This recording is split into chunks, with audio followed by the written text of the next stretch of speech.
Greetings viewers, Eric the Car Guy here with a very special full-length video for you on the clutch replacement on this 1998 or 9 Acura 2.3 CL. Know that this vehicle is virtually identical underneath to an Accord of the same vintage, so I'm going to put in the title that this is basically a video that would apply to an Accord just as well easily as it is a CL. So if you get into the video and you see that this is a CL and it doesn't look like your car, well, once you get underneath and I open the hood, I think you'll see familiar territory. But we are going to go through the process of replacing the clutch, pressure plate, and throwout bearing on this vehicle. We're going to talk about aligning the clutch. We're going to talk about, just the different steps along the way. These are, I call these V manuals. They are step-by-step video documentation of the process of, in this case, replacing the clutch on this vehicle. In fact, it's been kind of a requested thing ever since I had my other clutch video, the Integra/Civic video, which can also be found at the Eric the Car Guy website on the V-Manuals page should you be interested in that. So in addition to replacing the clutch and the components involved with the clutch, I'm also going to be going over the replacement of the clutch hydraulics on this vehicle because they are leaking. It's a common problem on Hondas of this vintage. In addition, we're also going to be going over the specifics on how to do a drain and refill of the transmission fluid. Say for instance, if you're not doing a clutch and you're just doing a transmission service and you just want to change the fluid, there are parts of this video that can be used for that. Both the clutch hydraulics and the fluid replacement will be found on YouTube. This video will only be available here from the Eric the Car Guy website. One of the things that I like to start with these V manuals is a list of tools. A basic set of hand tools is really what you need. And when it comes to Hondas, the main ones that you need are 8mm, 10mm, 12mm, 14mm, and 17mm. You also need a 19mm socket to get the lug nuts off the wheels. But traditionally, those are the tools that you usually end up using when you're working on Hondas. I have a couple of 3/8 ratchets here, one with a flexible head and one that's just a regular ratchet.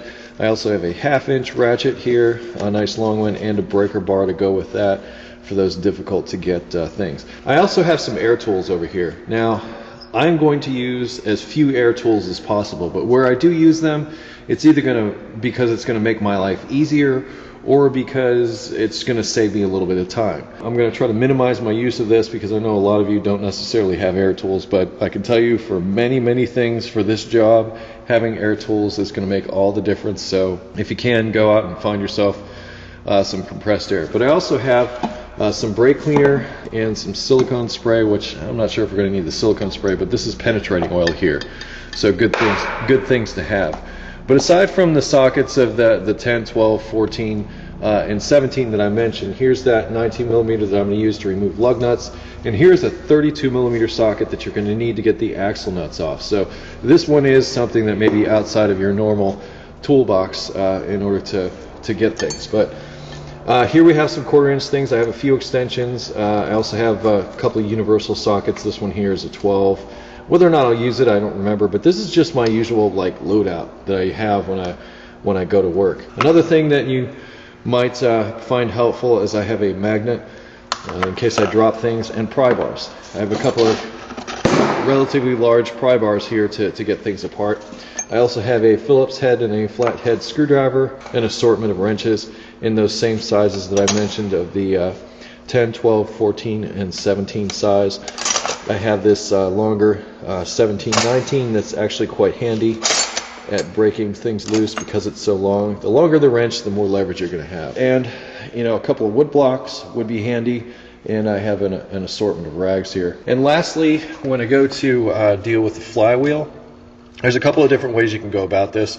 The way I'm going to deal with it is I'm going to be using this angle die grinder to clean the flywheel up before installing the clutch.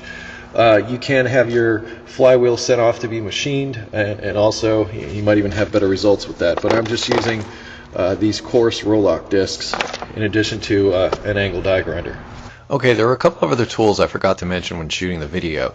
You're going to need a couple of sockets, 10 and a 12mm socket, but they need to be 12-point sockets. Also, a 17mm 12-point may also be necessary. In addition to that, a couple of bungee cords would be useful, and also a torque wrench is recommended. I suppose before we get too overboard with this, we really have to establish whether or not we need a clutch. This vehicle is very obvious that it has a clutch issue, but I'm just briefly going to touch on this now. I also have a video on YouTube about how to diagnose a clutch that you can look up. It's under that very name. Okay, so for this CL, you can start the vehicle up, put it in gear, let off the clutch, nothing's happening. I'm not going anywhere. And it is in gear. So it's like there's a complete disconnect here. Symptoms of a slipping clutch or a clutch that's worn out often include sort of a hesitation or the engine revving as you let the clutch out. And what you'll notice as the clutch wears out is it will start to the clutch will activate higher and higher up in the clutch travel until it gets to a point like this, to where it just doesn't do anything at all. But you'll normally start feeling the clutch start to slip in the higher gear ranges. So like in this case, like in 5th gear, you'll start to notice that maybe your RPMs are a little bit too high, and when you step on the gas, there's sort of a lag, or you can see the RPMs sort of go up before it actually starts to move. Those are all indications that you might need a clutch. Alright, these are my new clutch components. I got this kit from Daikin. I really like them. They are the OE supplier for Honda, so if you can find a Daikin clutch, great. You're pretty much looking at OE, but this is what came in my clutch kit. I have a clutch alignment tool, I have a throwout bearing, I have the clutch itself, and this here is the pressure plate. Now what tends to happen on some Honda clutches that I've seen is that these springs will pop out of this retainer and get wedged in here between the fingers of the pressure plate and the clutch disc. And what this will cause is intermittent clutch operation. Sometimes you go to step on the clutch, it's very stiff, and sometimes you go and it's not so stiff. Sometimes you'll hear noise associated with this. So that's another failure you may be running into. Either way, if you're in that situation and you can't find something wrong with, like, say, the hydraulics or the controls or shift linkage or something like that, you're going to be taking the transmission out, and at that time that just makes sense to inspect the clutch anyway. So that'll give you some idea of the problems that you might face should you need to do a clutch. Alright, let's start by opening the hood and getting sort of a general plan on where we intend to go with this. As you can see, this is the 2.3 liter VTEC engine from Honda. If it's an Accord that you have, you're most likely looking at a 2.2 liter. Don't let that 0.1 liter fool you. It's the same engine, just a very slightly different displacement. So before we tear into it and get into this job in earnest, we're going to have to raise the vehicle and get it up high enough to where we're going to be able to drop the transmission out the bottom here and roll it out the front. I'm thinking I should have mentioned that you also need a floor jack in the tools list, but I think that goes without saying that you're going to need to lift the vehicle up. Now, I have these rather large jack stands, and to be honest, I'm not really sure if I'm going to be able to get it up onto these, but I'm going to try, because these larger jack stands like this are very sturdy, and I like sturdy when I'm moving around big heavy components inside the vehicle. But before we get started doing that, I'm going to set the parking brake. It doesn't matter if it's in gear or not, but I'm also going to turn the key to the on position, but not with the dash lights and everything on. So in other words, just turn it to the accessory position and you'll be just fine. I do this so that the steering wheel is unlocked and I can move it as much as I need to move it. Okay, I'm trying to lift this vehicle up as much as I possibly can. So the way to do that is to, normally what I would do is I would lift right here under these tow hooks. But the thing is I'm not going to get as much of an angle of attack, and I'm only going to be able to lift the vehicle up so far. So this time what I'm going to do is I'm going to try to get up under this control arm and lift there. In fact, an even better place is where the control arm meets the body of the vehicle. Okay, now that I've been able to raise it up a little bit, you can see a little bit better where I'm placing the jack. It's a good lift point, and I've used it many times. You'll see that the other wheel is coming up off the ground. That's okay. Do not get underneath here while you're doing this. If it falls off the jack and it breaks something, so what? If it falls off the jack and you get hurt, that's a big deal. But you can see that I wanted to see if I could get this way up so I could possibly get this jack stand. So close. So close. Well, that is the limit of my jack. I'm so close, it's silly. So this is what I'm going to do. I'm going to get my other jack stand and place it here so as not to waste all that time. But that's where the jack stands get placed. They leave you nice little areas in the lift points of this vehicle. But I'm going to put a smaller jack stand in here for now. And then I'm going to put a wood block between my jack and the car so that I can get it up high enough to get the jack stand under there. Okay, for now, I'm going to place this jack stand under here temporarily. Whoa, went a little too fast. I just have this 4x4 here. I'm just going into roughly the same area. I want to be sure not to go up onto the engine at all, but I'm on the suspension in the back here. And that just a little bit should give us the extra room we need.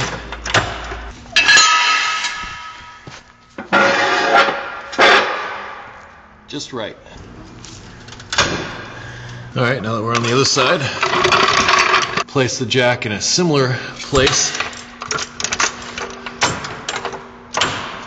Now you may notice that piece of wood is starting to move a little bit, and that does concern me, so I'm going to put another jack stand under there for now, reposition.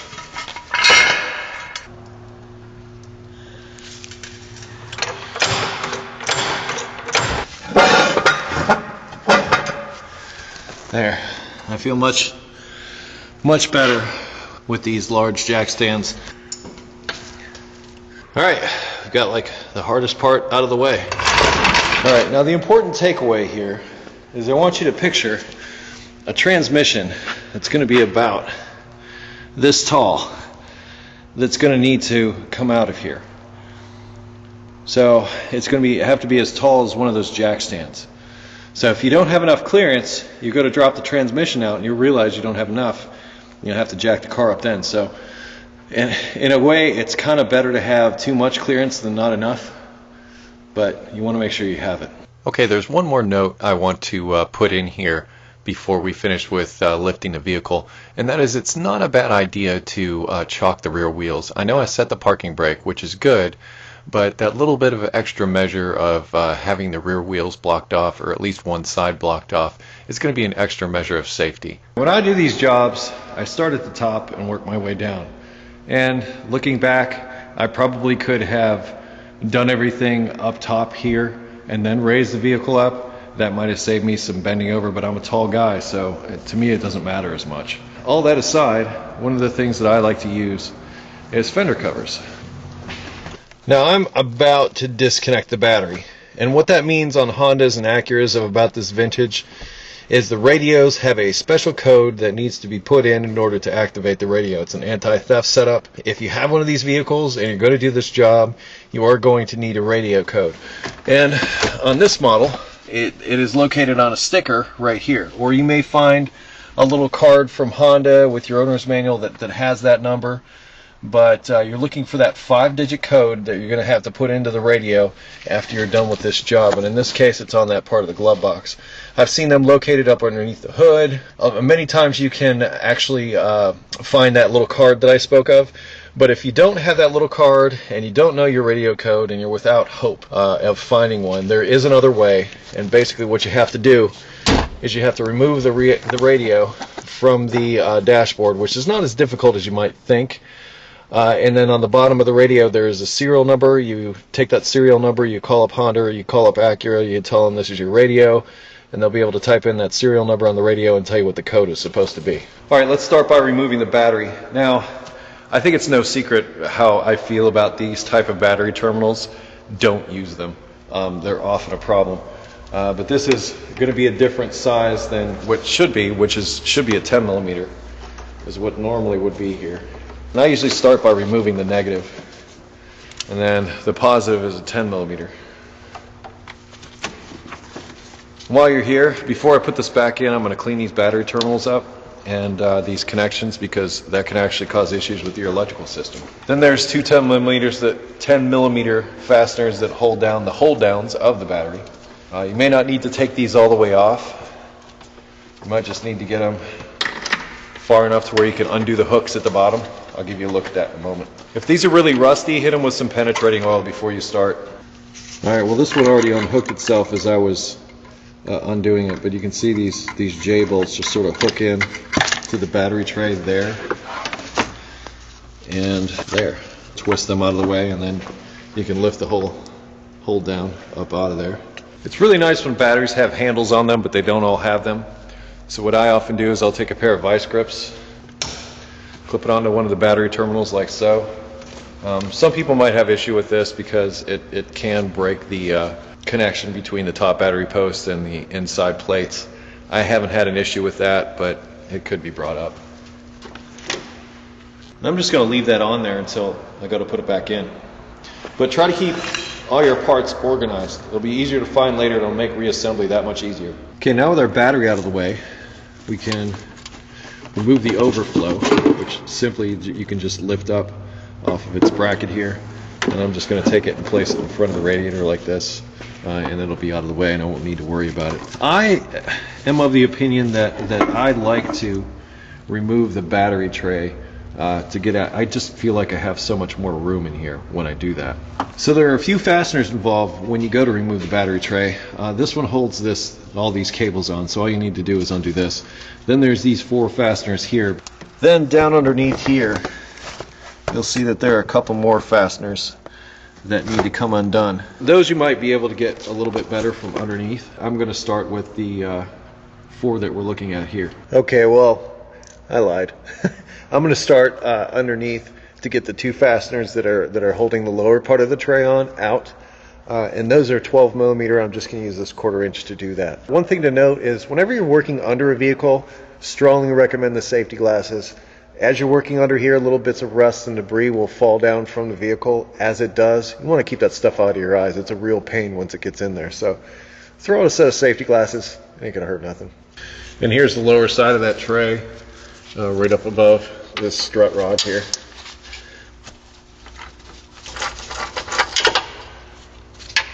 There's one. And there's the second one. Now these should all be 12 millimeter like this, but this one here on this looks like it's either rotted away or something, and looks more like a 10 millimeter. So, and the 10 millimeter is what's working here. But normally all 3 of these are 12s. And since I've got my 10 millimeter already in my hand, that just happens to be the size of this fastener that holds this group of cables on. You see how all this stuff will lift right on up off there now. Now that I'm thinking about it, you don't have to disconnect these. Leave these alone. Just do these 2 inner ones and this whole thing will come out as an assembly. Sorry, forgot about that. Battery tray is now free to come out. Look at all that room we got. Alright, since it's going to be relatively easy to get to, I am now going to remove the starter, which is this assembly here. And now getting that coolant hose out of the way will be helpful. It's only held down by 2 fasteners. They're 14s. There's one up there. And hang on, the one under here might be a 17. There's the other fastener there. So the top one's a 14 and the bottom one's a 17. But before we go there, we want to get our starter electrical connections disconnected, and this connection here is for the solenoid wire, and it just pulls off like that. You can see it's just a little spade connector, and the other is going to be a 12 millimeter, and this is where the positive battery connects. And you just peel back this rubber, remove that 12 millimeter nut.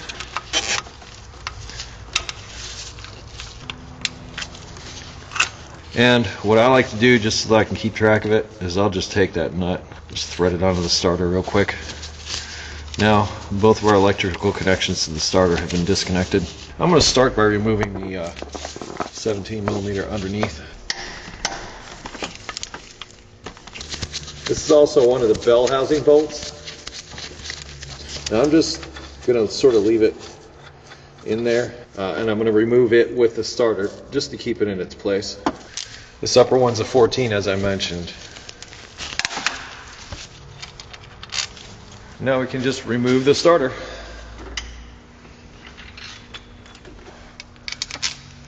As I said, I keep those bolts together just to remember where they go. I'm thinking what I'd like to do next is remove this air box, but looks like the fasteners that hold it together have all but been destroyed except for that one.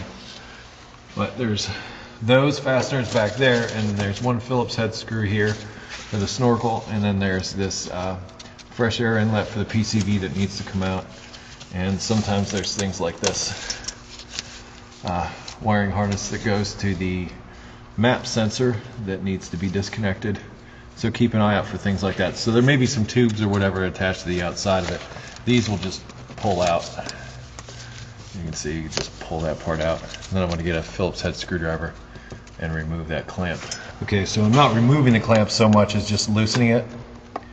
This is another situation to where if you have some difficulty here, you can always add a little penetrating oil to the threads of the screw. If we're lucky, we'll be able to get our one screw just as a screw. Yep. This is an 8mm, so you're much better off using an 8mm than you are a screwdriver, because there's a very good possibility you're going to strip that out. Alright, now that everything's loose, I can hopefully just pull it out of here.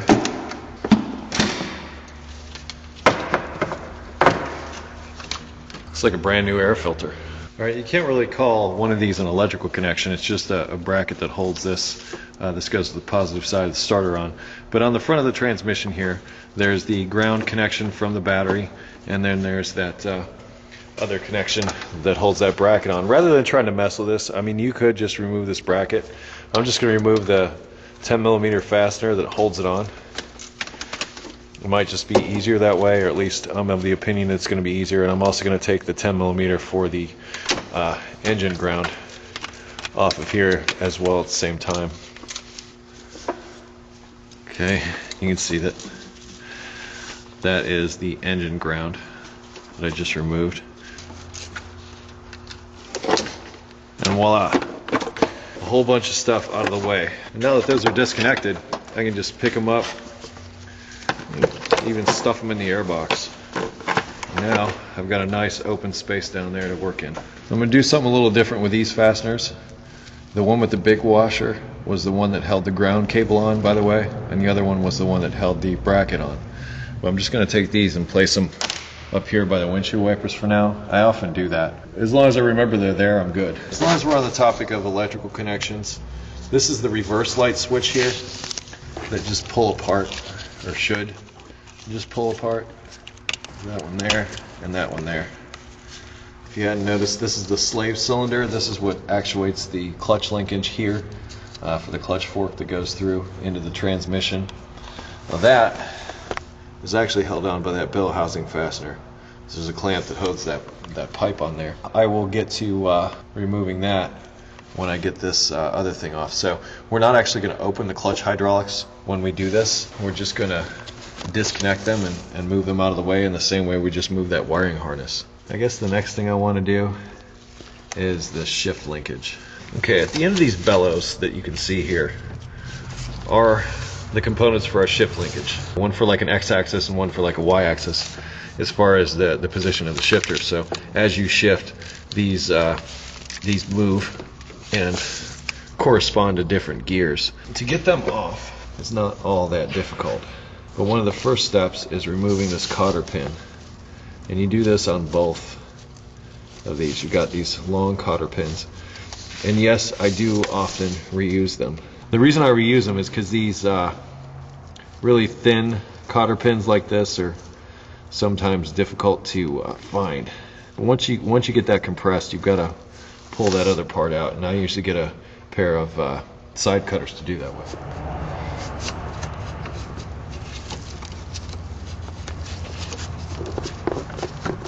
And I can. Cotter pin removed. The next step, and carefully now, there's a washer.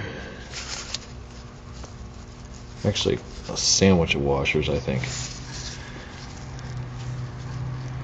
Yeah, there's two washers here. There's the plastic one, and then there's the metal one. Metal one goes on top, plastic one goes in there as kind of a buffer. I don't know if somebody lubricated this or not, but don't lubricate these, you don't need to. And then once that's off, you can just lift it up off of that connection, and it's free.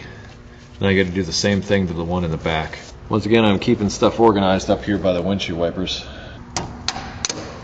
Remove the washers, and then the linkage. On older Accords, you may see a cable, but on these newer ones, you'll see that electrical connector, and you want to disconnect it. You can see it's disconnected.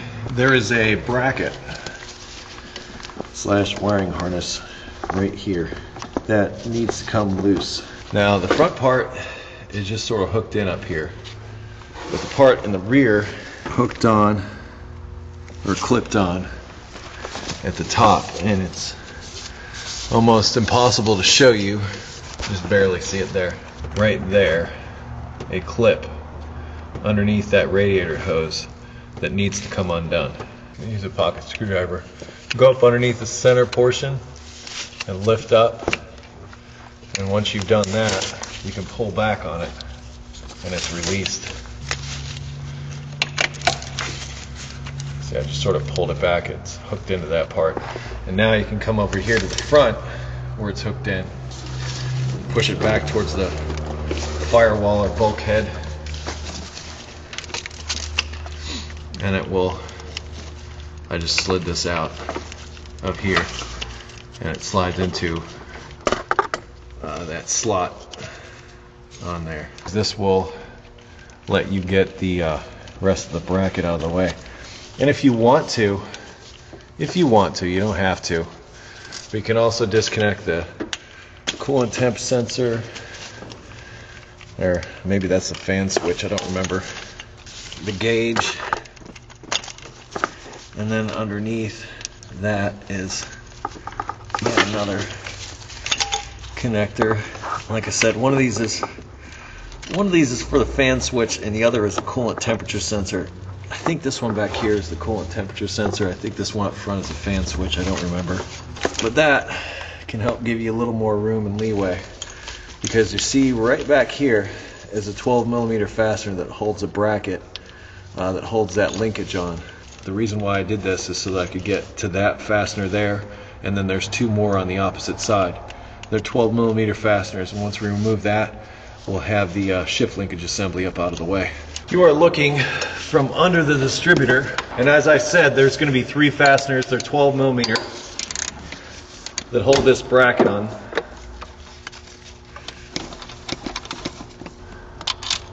Alright, well, it's getting to be very difficult to try and show you the angle here, but right here on either side of this heater hose and behind this harness, I have my finger on one of them. There's two more 12mm fasteners right next to one another that go to a bracket there. Those also need to be removed in order to get this out of here. Come to think of it, to make things easier for everybody, I'm just going to remove this bracket here. There's a 10mm fastener that runs into the thermostat housing that's right underneath it right here. And you now have a fantastic view of those two fasteners. I'm going to use this much longer extension, 12mm, just like the other ones. I'm going to start by loosening both of them. The shift linkage assembly is now loose on its mount and just sort of hanging there. Alright, as far as this bracket's concerned, you don't really need to move it up out of the way. You can just kind of leave it there, because when you drop everything down, it's not going to be in the way, because we'll be dropping the transmission down. You just want to make sure that, you know, it's not going to come in contact with anything if you can avoid that. Now that that's loose and just sort of laying there on the top of the transmission, there's one more fastener that I'm going to take out, and that's this that goes to the clutch hydraulics, and that will loosen it so that we're just attached by this rubber line here. Alright, well, it may come as no surprise that this is also 12mm. And set that someplace safe. Now we're going to remove these two upper bell housing bolts. You can safely remove them. There are other fasteners that are holding it on there. The transmission is not going to come apart. It's just this is an opportune time to come in here and do this.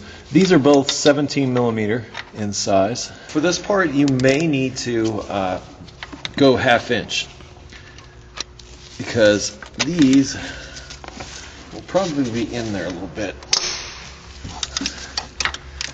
But in my case, I believe this transmission's been out before, and because of that, these are not giving me the fight that they might give me otherwise. Very happy to hear that that hit the floor. This one might require that 1/2 inch. Or maybe better yet, I'll sneak in here with this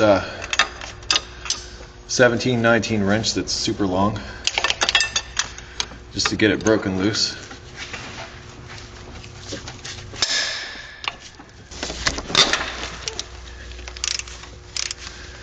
Once these are loose, they usually don't give you much more trouble. Getting them loose can be a challenge.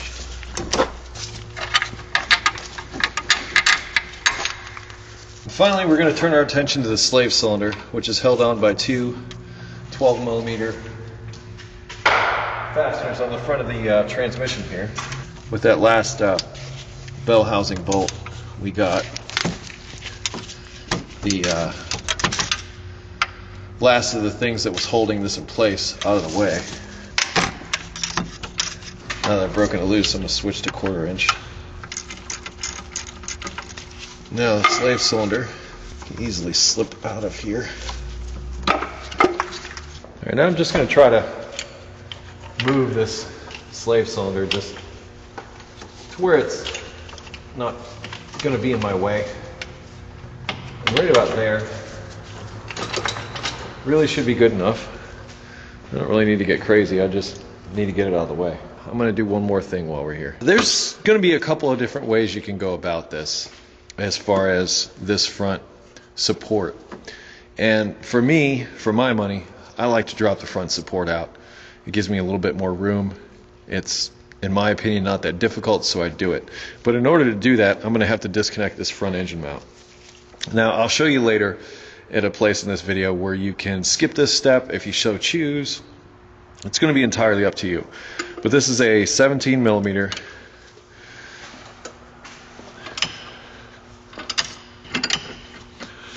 but now that it's loose, I'm going to use some compressed air and get a little faster. Okay, before I get the wheels off and I get started in earnest in removing the rest of the components underneath that we need to remove, I'd like to be a little preemptive and get the fluid out of the transmission. If I do this now, it's going to make the transmission a little bit lighter. Also, there's no better time than to replace the transmission fluid than when we're in this situation. I have my drain pan here placed and ready to go, but there are two things that I'm going to loosen here. One is the fill plug, which is a 17 millimeter plug here, and then the other is going to be the drain plug, which is just a 3/8 drive from a regular 3/8 ratchet. So you can just take your 3/8 ratchet with no socket on it, stick it on there just like that, and knock that loose. That way this transmission can drain while I'm removing the wheels and the axles and everything else that I need to remove in order to finish getting this transmission out of here. And I'm not surprised to see fluid coming out like that, because remember, I've got the car jacked up at an angle like this. So when we fill, we're actually going to jack up the back end and support the rear so that we're level when we go to fill the transmission. And hopefully I don't miss my pan when I do this. Well, got it. Let's get started on removing these wheels and axles and everything else.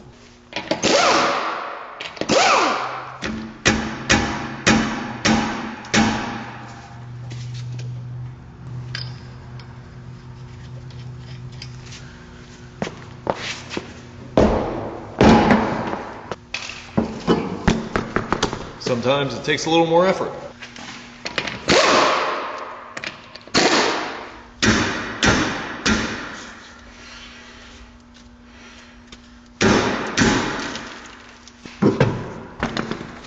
You know, as long as we're here, might as well remove the axle nut. I've got a separate video on how to do this on the ground in an axle replacement video. So look up the axle replacement video on YouTube that I did to find a way to do this on the ground if you don't have air tools. Now we're lucky that the axle moves in and out. If it doesn't and it's stuck, take the axle nut, put it back on the outside, and tap it with a hammer. Try not to tap directly on the axle. You could mushroom the end and you won't be able to get the axle nut back on. Alright, right about now is a fantastic time to do these lower ball joints and remove those or get those loose. But before I do that, I'm going to install my stuff for the transmission since the fluid is pretty much drained out by now. So I'm just going to install that, the drain plug, and now I'm going to reinstall the fill plug. And I'm just going to leave the fill plug tight, but I'm actually going to go through the trouble of tightening the drain plug back up.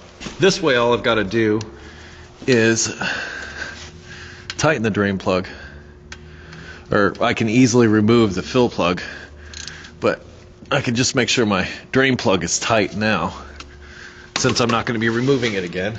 And now we can go through the process of removing the cotter pin from this, but it's looking pretty rusty. So before I do that, I'm just going to hit it small amount of penetrating oil. I'm going to do the same on the other side.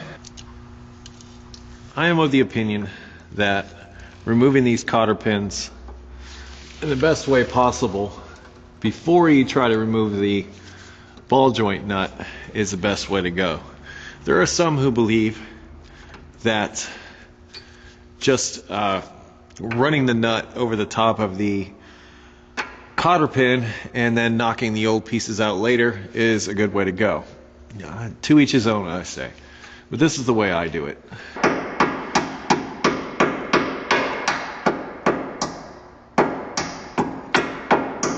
Once it starts to move, you can just come in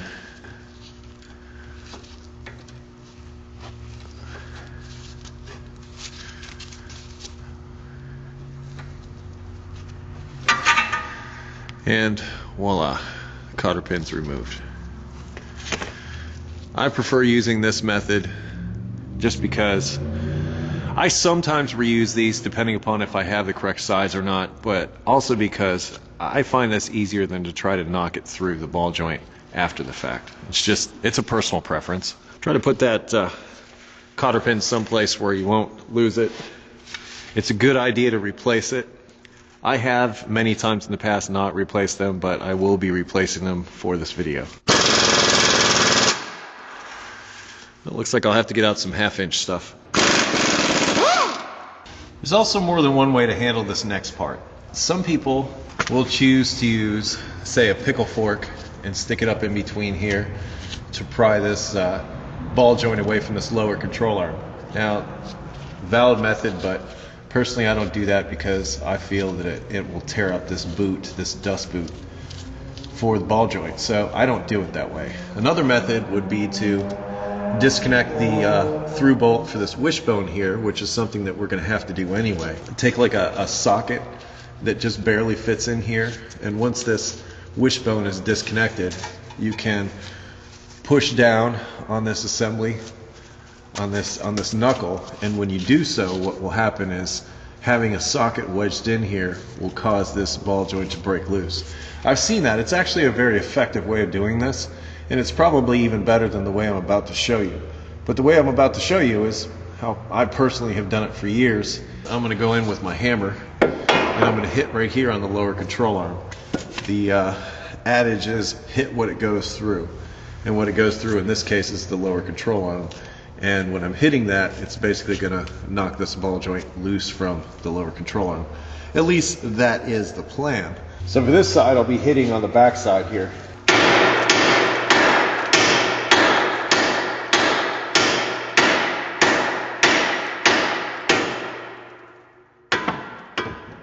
Now this is an area where you might run into some trouble. And the reason being is I'm about to take out this through bolt that goes through the lower wishbone of the suspension. And I'm doing this to make removing the axle easier, but I'm also doing it so that I can get to the bolts that hold the strut rod on. Here's the issue. Now I'll go to loosen this bolt, and I'll take this nut off of here. And when I do, what happens sometimes is this bolt will seize inside the bushing, and the bolt won't spin it off. So you'll be able to get the nut off, but you won't be able to come back and get the bolt out of here. It's not going to be the end of the world if that happens. I mean, we can work around it. In fact, if that does happen, leave the bolt there. Don't try to take it out. Just put the nut back on, and we'll work around the fact that the axle is going to kind of be in our way, and that's okay. So we'll make that work. It's going to be a little difficult to get to these other fasteners on this radius rod that attaches to this lower control arm, but we can make that work. But if it does come out, we're golden. But if you do find that this bolt gets seized inside this bushing, there's really nothing you can do aside from cut the ends of it off and replace the lower control arm, or if you're really adventurous, you'll replace this bushing on itself. Rather than ruining that, rather than putting yourself in that position where you're forced to replace that bushing, just leave it alone. We'll work around it. But if not, and we can get this through bolt out, we're good. This is a 17 millimeter here. By the way, the ball joint was also 17 millimeter. I just take a wrench, put it on the one side. Okay, we're very lucky in that our bolt moves. Tap that through.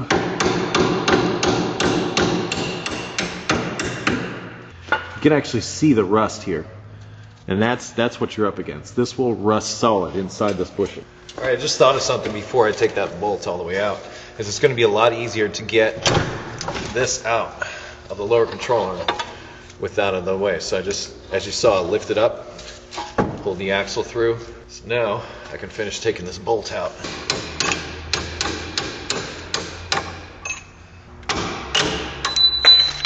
All right, as long as we're here, might as well get this axle out. And to do that, I'm just going to take my pry bar, sneak in behind it like this, and then I'm going to hit it with the pry bar with the palm of my hand to pop it loose. Now, if it doesn't want to come out initially, just rotate the axle a little and then try again. And oftentimes that's all it takes. If you're having a really difficult time, don't keep trying, because most likely the clip that holds this axle in is just in the wrong spot.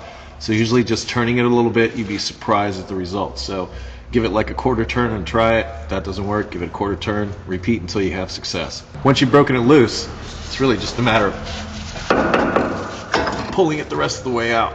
Now at this point, now that the axle's loose, you can just sort of pull the wishbone forward, creates an opening, and the axle practically falls out. Sometimes you can fit them through the opening in the wishbone.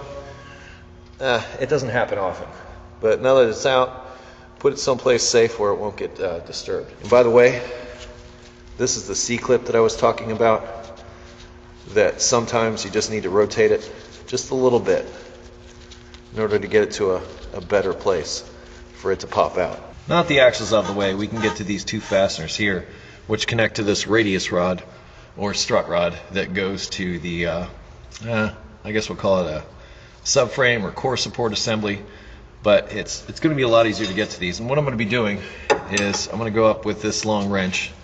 These are 17 millimeter to knock these loose. And once they're knocked loose, I'm going to go in there with my impact and buzz them the rest of the way out.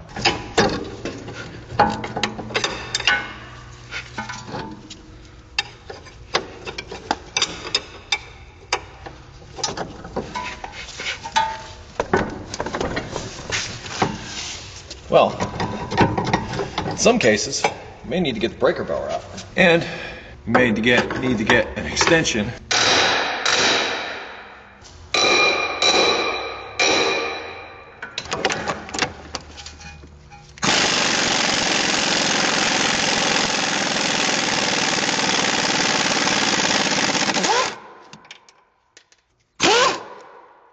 Okay, we're going to do virtually the same thing on this side.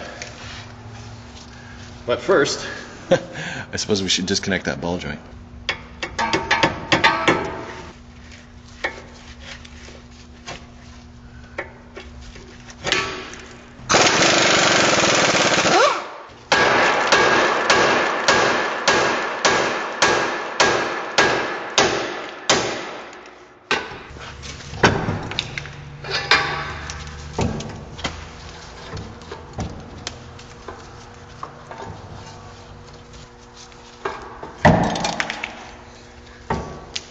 Now you notice I didn't remove the axle here. It's kind of, you don't really have to.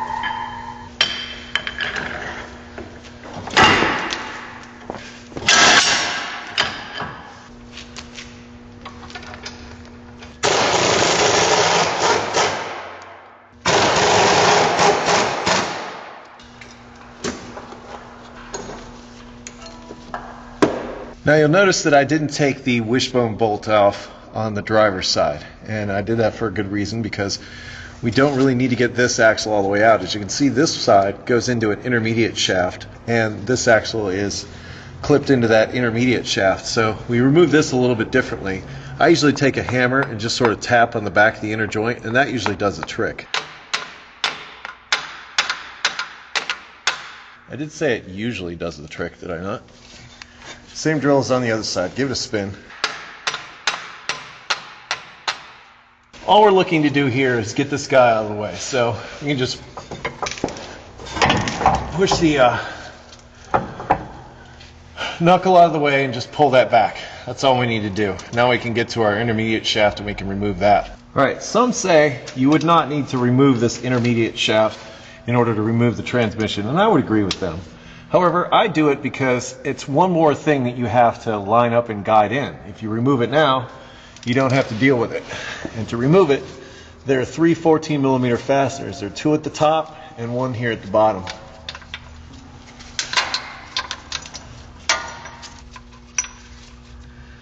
Alright, now keep track of these fasteners, because you'll notice that 2 of them have a shank on them, like this one, or a shoulder, as some might call it. And that's important because that helps locate this assembly up onto the engine block. So make sure that you remember where these bolts come out of. So this one was upper right.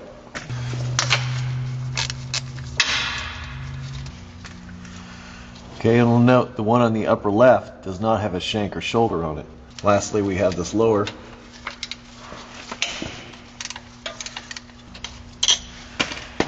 You'll note that this one also has a shoulder on it. So the 2 inner ones on this intermediate shaft are the ones that are shanked and the ones that have shoulders. Now once you remove those fasteners, it's quite simple. Just pull it out towards the wheel and it will slide right out of the transmission. And just for the heck of it, spin this bearing and feel for any abnormalities. It should spin smoothly. If it doesn't spin smoothly, you might have an issue here, but this one's smooth and relatively quiet. All right, I'm now going to take the opportunity to remove this lower splash shield here. And I'm going to start here on the driver's side. These are 10mm fasteners, and then there's a couple of plastic clips, but start with this one. Another one here.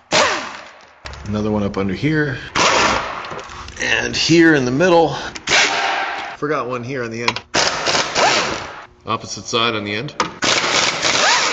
And another one here. Now, this isn't normally the clip that you would find here, but there is a plastic clip here. Quite simply, you just pull out the middle. Now you should be able to just drop the shield down. Like so. Alright, let's talk about my next move a little bit, because it's kind of decision time. All you really need to do is take this radius rod out. And to do that, you can loosen it at the lower control arm like we did earlier, and then loosen this bolt here, take this out, and this whole assembly will slide out that way, and you'll be done. Personally, I don't do it that way. I take this whole sub-assembly out, because at this point, we just have to remove this, which we were going to have to remove anyway, this cross brace here. But we can also just take these 4 fasteners here, 2 there and 2 on this side, and we can have this whole assembly out. And that will open up this whole area. It'll be like the Grand Canyon in here, which I like room to work. You can, like I said, just remove this radius rod, and that will give you the access you need. But you're going to have to do that, because if not, the transmission is going to come down and come in contact with this. Now you may notice that there's this exhaust hanger here, and I find it easy to remove exhaust hangers if I just squirt them with a little bit of penetrating oil. That helps them slide off those mounts a little bit easier. But in addition to that, we've got 2 14mm fasteners located just above the exhaust here that we need to remove. Then there's 3 more up front here. all 14 millimeter.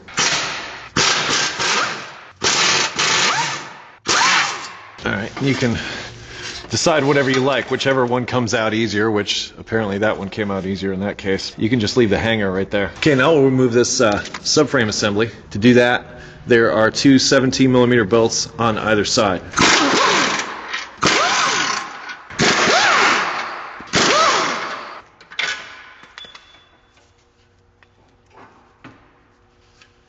Okay, now there's one other reason why I do it this way. If you just take out the radius rod and put it back in, when you go to tighten this bolt back up, what you're going to do is you're probably going to compress the bushing a little bit more than it was before, and that will actually affect the alignment. Whereas if you just take this thing out as an assembly, that's not necessarily going to be the case. For a lot of you that have asked me in the past about replacing axles, if that's going to affect the alignment, normally no. Normally replacing axles, especially on Hondas, is not going to have any effect on the alignment whatsoever. And the same is true for when doing this clutch job. However, if you do just remove the one radius rod, then there's the possibility that will happen. So I'm not saying it will mess up the alignment, but it could mess up the alignment. All right, we are rapidly closing in on everything we need in order to get this thing out of here. There's just a few more things to disconnect and we're there. Now, for those of you that are concerned because we don't have this front engine mount here anymore, don't worry, because we have an engine mount that's back here on this side. We have one that's in the front, so as long as you've got those two engine mounts, and then there's a third one back here that we need to deal with. You'll note that these three fasteners right here, this one, and this one, are all attached to the transmission. The one further up is not. The one further up is actually attached to the engine block if you look closely. So you do need to remove these three 17 millimeter fasteners. I loosen this one because I'm going to drop the engine and transmission down on this side once I remove the mount over here. And that's going to allow it to pivot a little bit easier. So I'm just going to knock that upper one loose, but I'm going to remove these three fasteners here now.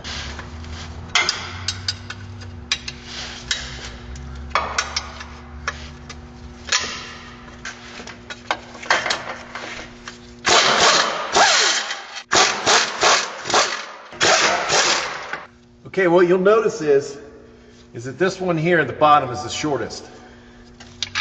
Then you've got two longer ones. The two longer ones are the same size. And last but not least, let's not forget about just loosening that one up at the top.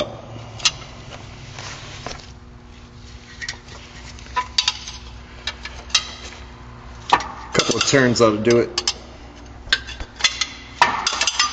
Should be good enough. Now, as long as we're in the neighborhood, let's take this lower bracket off here. As you can see, there's a few fasteners, and here's another 17. As long as we're, like I said, in the neighborhood, we can just knock this guy loose. Then you'll find 14, 14, 14.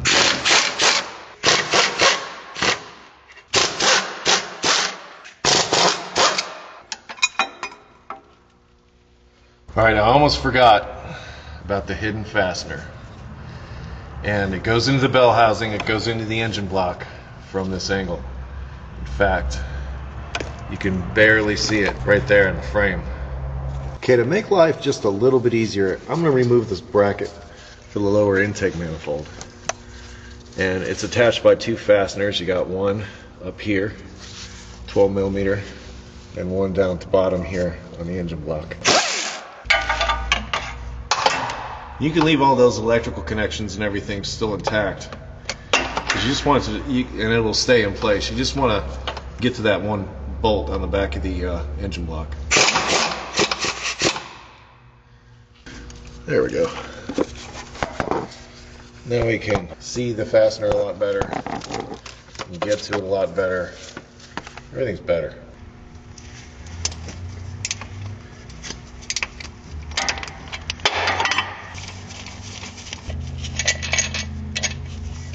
Now what I'm going to do is just leave it there, just like that. It's not likely it's going to fall out, but that will put it in a place where it's going to be easy for me to find. And also, when I get the transmission mated up back to the engine after the clutch replacement, it'll be very easy just to push this in and get it started. All right, now if memory serves, this would be our last fastener that's actually holding the transmission up to the engine. And right now, I'm just going to knock it loose. I'm not going to take it out, I'm just taking it loose so that when I drop the transmission down, I'll be able to grab onto it with my impact, zip that out, pry this thing apart, and away we go. Now let's take that mount, that upper mount there, loose and drop this whole thing down. This is our prize mounted to the top of the rear of the transmission case. I want to do these three fasteners. There's 1, 2, and then you can probably barely see there's a third one right there. And once that's loose, it will drop down. But we don't want the thing just to drop down on the ground. We want to support it underneath before we do this. Some of you might be asking, why not just take this one fastener out and drop this whole thing down? Well, what you'll find is if you leave this mount attached to the transmission, it will actually be very difficult to get the transmission back up in here because this mount is still in the way. So it's a lot easier to do, in my experience, if you just disconnect the mount at the transmission, and that way you're just dealing with the transmission, you're not dealing with the engine mount and the transmission.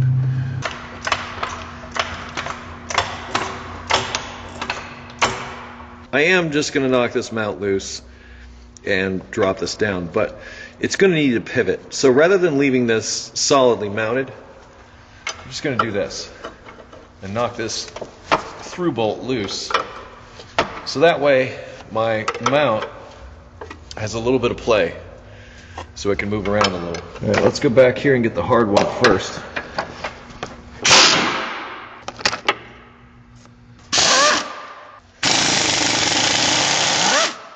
Some of these might come out like this. If they do, no big deal. In fact, it kind of helps, because then you won't have to worry about working the engine mount into the studs. In fact, I'm going to switch gears a little bit here. I am going to remove this through bolt. That way I can get this engine mount out of here if I need to. Like when I drop it down, it'll be a lot easier to negotiate past these studs if that engine mount is free to move. Now you notice this is tight. It doesn't want to come out of here right now. That's okay, because we have leverage. What that means is we can just lower this down just a little. Then when we come up here, slides right out. Now I'm going to drop the transmission down, and as a result I have to keep an eye on this engine mount as it's coming down, and I also have to keep an eye on everything underneath. Don't worry about, you can let it all the way down, because you still have an engine mount that's back here, you still have an engine mount that's up there, so you'll be fine letting this thing hang while you replace the clutch assembly and remove the transmission.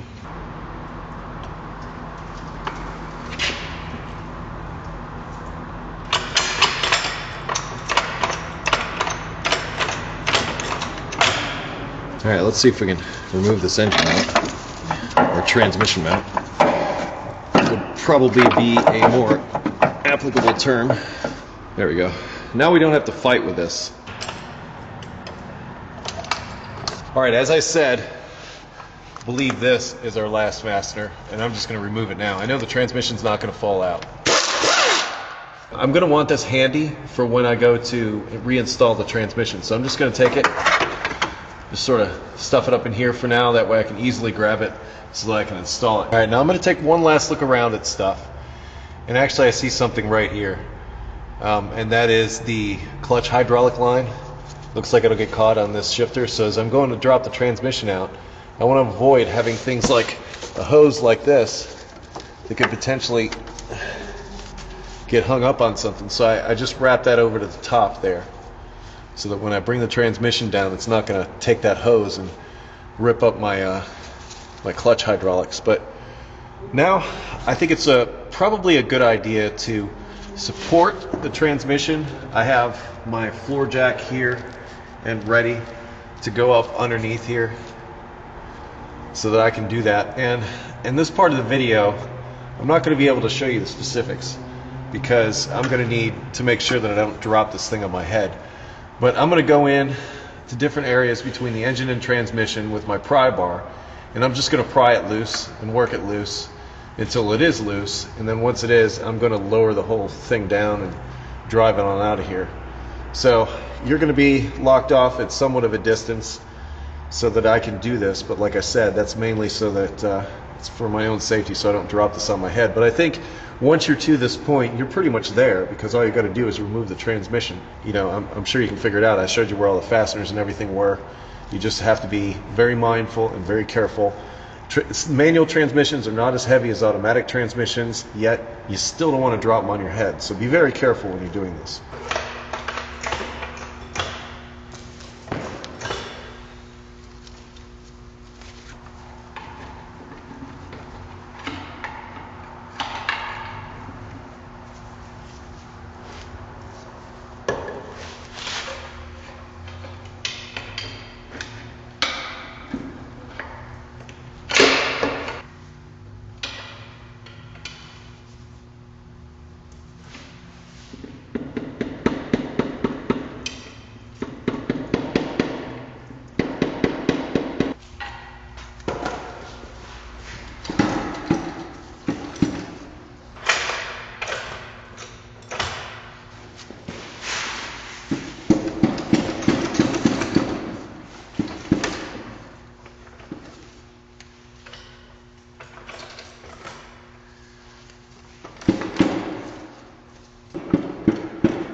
Now we have our clutch assembly exposed. What I did was I pried up against these ears here to start with and got it loose. What you're working against are those dowels. There's one on that side and one on that side. Once you get those dowels out, the next thing you're working against is the input shaft, which is in the clutch itself. So you just gotta wiggle it and get it out. And for me, I don't think, well, a manual transmission is not as heavy as an automatic. And I'm okay bench pressing it the way I did. You may not be. In fact, probably a good suggestion is to perhaps rent a transmission jack. That might be very helpful in order to remove and put the transmission in. But personally, I didn't really have a problem sitting directly underneath it. So in fact, I found that my floor jack actually got more in the way and was more of a hindrance than a help. Another tool that I should have mentioned is you will need a 12-point 10mm socket in order to remove the fasteners that hold the pressure plate onto the flywheel. Simply going to remove that now.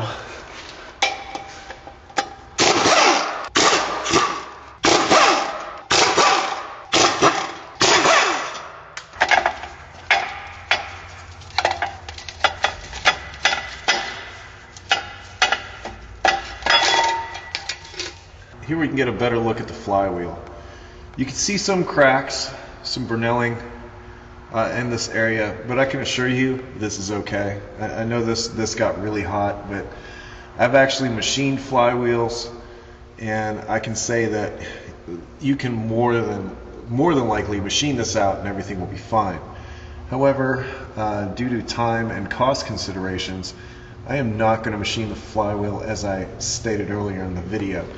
But in order to remove the flywheel, all you need to do, these are 17 millimeter, also 12-point bolts that need to be removed. These are also slightly offset, so when you go to install this, you may find out that these don't line up until you get this at a particular angle. So if you go to put the second bolt in and things aren't lining up, then what you would do is simply remove the one bolt, turn it a little bit, and keep trying until you've got more than one hole lined up, because this is a balanced assembly. This helps balance the crankshaft out. So it's weighted, it needs to be fastened to the crankshaft in just the right way in order to maintain that balance. I'm just going to go in here and I'm going to just clean this area with my Roloc disc, as I talked about earlier, and I believe I'll be just fine. I don't think I'll have any issues with chatter or anything if I do that, but once again, it's recommended that you send it off to be machined. You can either get that done at your parts store or a machine shop, wherever you can get that work done. You can call around and find out if someone is going to be able to machine your flywheel for you. One last safety note, this is all dust from the old clutch. I'll give you a close-up of that in a minute. But a lot of this came out when I removed the clutch from the flywheel, and there's a lot of dust in the air that was in the air at that time. I'm going to say that that's not necessarily the stuff you want to breathe in. Be mindful of that. And what I'm going to do with this is I'm going to sweep this up and soak it with a little brake clean so it doesn't become airborne. If you want to, you can go so far as to wear a dust mask when you're doing this work. I'm going to clean this area with a little bit of brake clean to start with, just to cut down on that dust.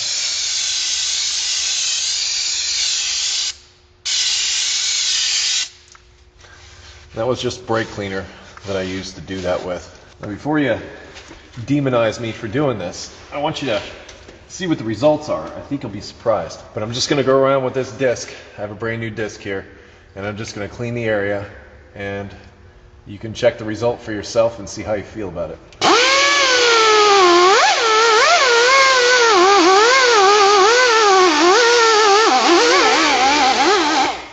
Now, through no camera trickery or anything, this is where we're at.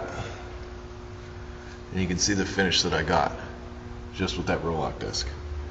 So with a proper machining, this will definitely clean up much nicer. I'm satisfied with this. I've done them this way for years. I haven't had any issues. I just thought of something, however, and that is the pilot bushing. There's a bushing inside of here, and I'm sure you may wonder how to replace that. In order to replace that, I'm going to have to remove the flywheel anyway. So let's remove that flywheel. These are, as I said, 17 millimeter 12 point. I'm going to be using a chrome socket for this. It's best not to use a chrome socket on an impact gun, but it's the only 12 point that I have. And also be aware, because this is heavy. When you get all the fasteners out, it's going to want to come off, and when it does, it's heavier than you think, so be careful.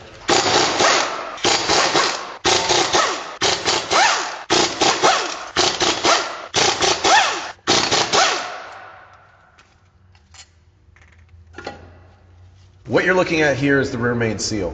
If you have an oil leak back here, like this one has a slight oil leak, there's no better time to replace it since you've got the transmission out and you'd have to go through all this again in order to replace it. Unfortunately, for me, it's too late to get a rear main seal at the parts store, and I need to get this done today. So I'm just going to advise my friend that this rear main seal was leaking slightly, and the next time they need a clutch that we should probably replace it. We're going to leave that alone for now, but if I were going to replace it, you could, the best thing to use is like a seal remover to stick in here and pry it out, and then you pretty much just hammer the new seal in. I do recommend the use of an OE seal over an aftermarket one.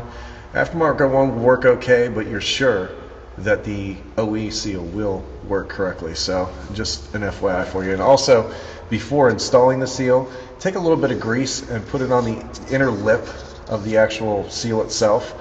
And what that will do is it will make it so that the seal doesn't start up dry. So as this crankshaft rotates inside the seal, it's got some lubrication on there. Right over at the bench, we can get a closer look at what we're dealing with. And you can see that this clutch is completely gone. It's all the way down to the rivets.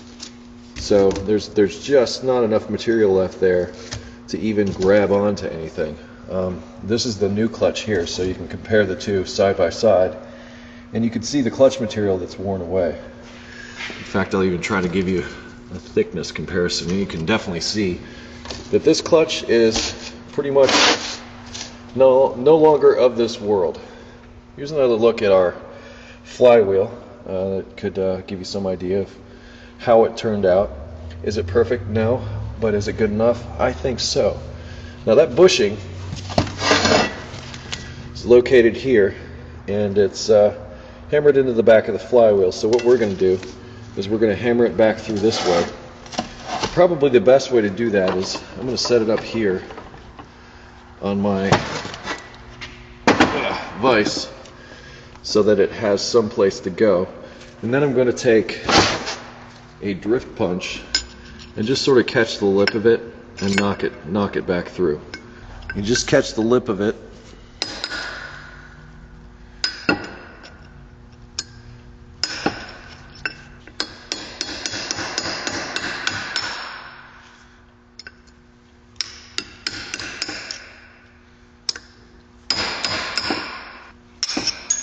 And lucky for us, it just came out the bottom. I don't often replace these, but I got a new one in my kit, so why the heck not? Now to install the new one is virtually the reverse. Here's our new bushing. So I'm just going to insert it into the hole and gently tap it into place.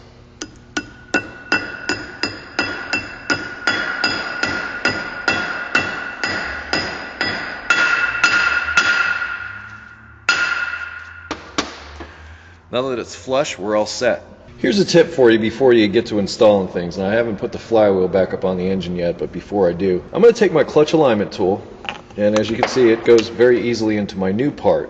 But just for the heck of it, check the old part just to see if the alignment tool goes into here, because if it doesn't, you don't have the correct clutch, most likely, or somebody put the wrong tool in the box. Another thing to do is just see if your tool will fit into this pilot bushing, which in my case it does not. I mean, it goes in there a little bit, but that's about as far as it goes. I think it should go down a little bit farther. I think this will go down far enough to where I can locate the clutch in relationship to the pressure plate and everything else, so that I can get the input shaft back in when I go to reinstall the transmission. But this is a really good idea to check this stuff now, because if not, and you go to put the transmission in and you find out nothing works, and you have to take it all back out, that's a real bad day. I'm now going to reinstall the flywheel. What you'll notice is you'll see like a little hole here, and on the back of the flywheel you will also see a hole. If you try to, when you go to lay this up on here, try to line that hole up, or those holes, when you do this, and you'll find that you'll be really close, and you won't have to worry about what I spoke of earlier with the all the bolts not going in. Make sure there's plenty of threads in there before you let go. You don't want this thing to fall, because even if it falls a little bit, these teeth around the outside, they're a killer. I've been cut up by those pretty good in the past. Now to save time, I'm going to run these down with my air ratchet, but I'm not going to tighten them. I'm actually going to torque these down once they're in position.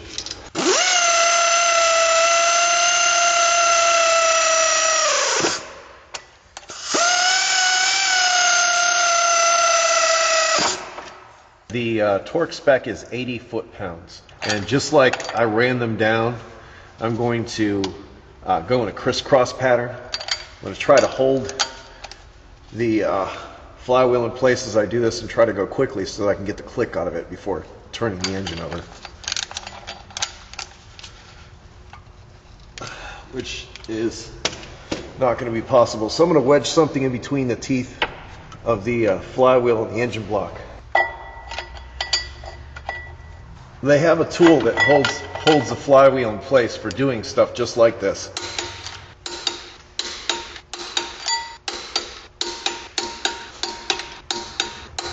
Once you think you've got them all, go back over and check them all again.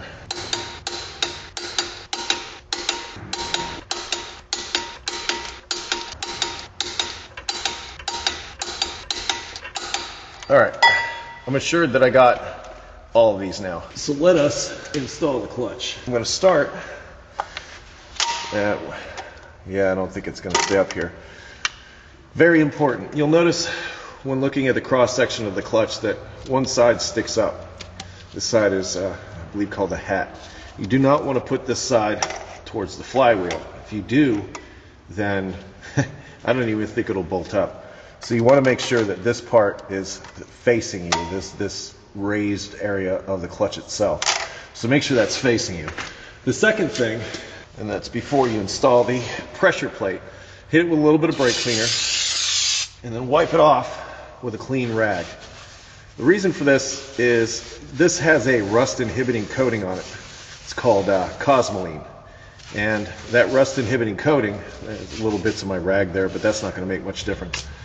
That Cosmoline can actually cause some glazing on the clutch, so you want to make sure you get that off there first. So get your bolts and everything ready. What you'll notice is these dowels around the outside. These dowels are also offset, so when you go to install the pressure plate, make sure that you got the dowels lined up when you do this, because this pressure plate is also a balanced assembly and will also only go on one way. So if you, like this, it didn't necessarily go on there, so I'm rotating it just enough, and it looks like, yeah, that fits on all the dowels. So I've got a pretty good idea of how that's supposed to go on.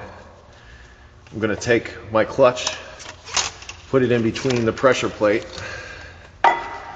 stick my clutch alignment tool through here, get that into the back of the flywheel, or the crankshaft actually, I should say. And then I'm going to try very hard to make sure this stuff lines up again. Alright, here we go. I'm going to install my fasteners around the circumference of the pressure plate.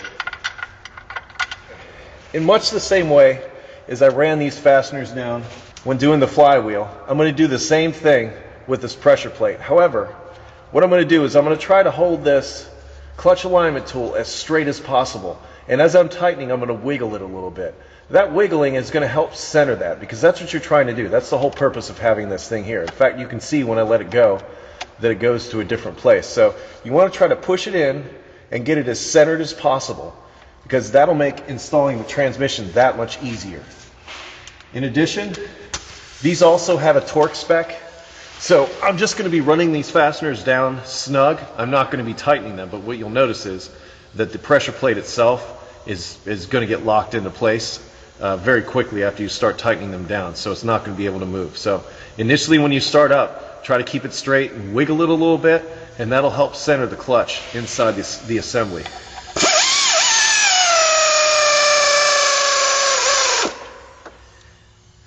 Now as soon as I go to tighten this one down, that'll be it.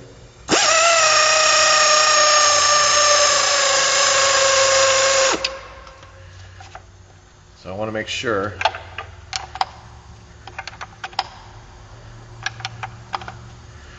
I wish that went further down into that crankshaft like I was hoping, or the flywheel, but it's not. So I just want to make sure that I can bring this in and out without difficulty, because that means it'll be that much easier to install the transmission. If you have a lot of difficulty installing the transmission, you may have to come back and redo this part.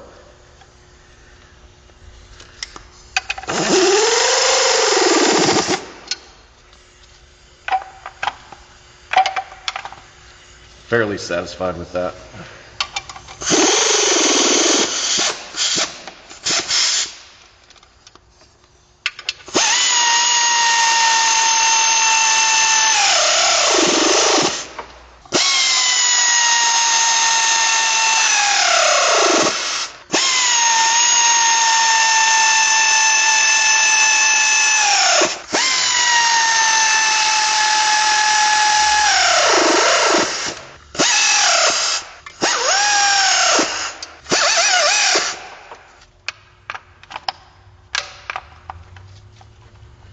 That's what I'm hoping for. Just a very clean insertion of the alignment tool. Now I'll go around and torque these. Torque spec on this, I believe, is 22 foot-pounds. Because this isn't as much as 80 foot-pounds, it should be fairly easy to get this torqued in.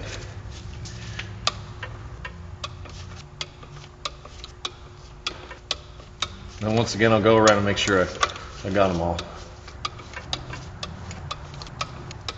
the clutch and pressure plate are installed. Let's go over to the transmission, clean that things up there, and get the throwout bearing installed, and we're ready to stick this transmission back up in here. Okay, here we are back at the transmission.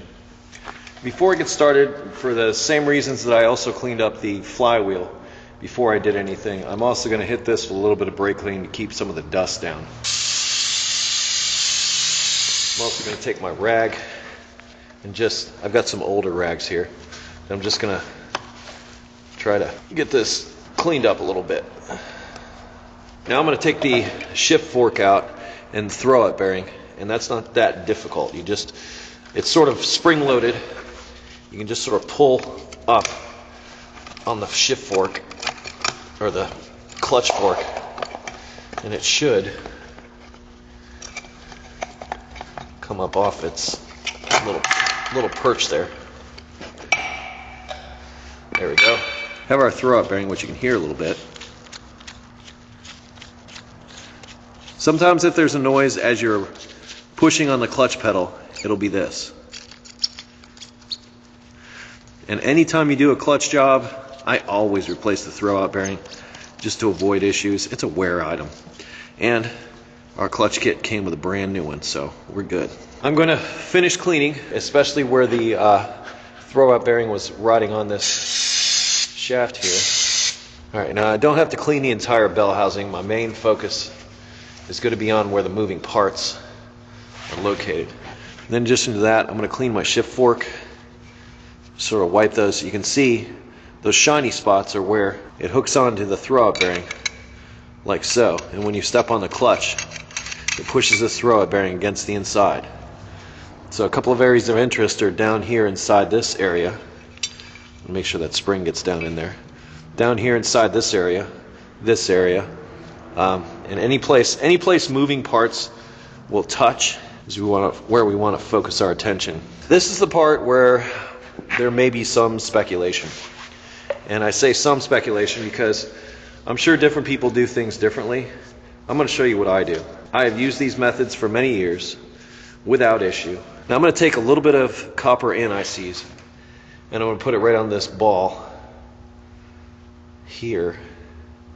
I'm also going to take just a small amount of NICs and put it on just these areas where it contacts the back of the throwout bearing. Just a little bit. This is probably more important than anything, and I would not suggest at all that you use any kind of petroleum-based grease. So in other words, do not use axle grease for this. A couple of reasons. It dries up, and it doesn't handle heat as well as what I have here is a high-temperature lithium grease.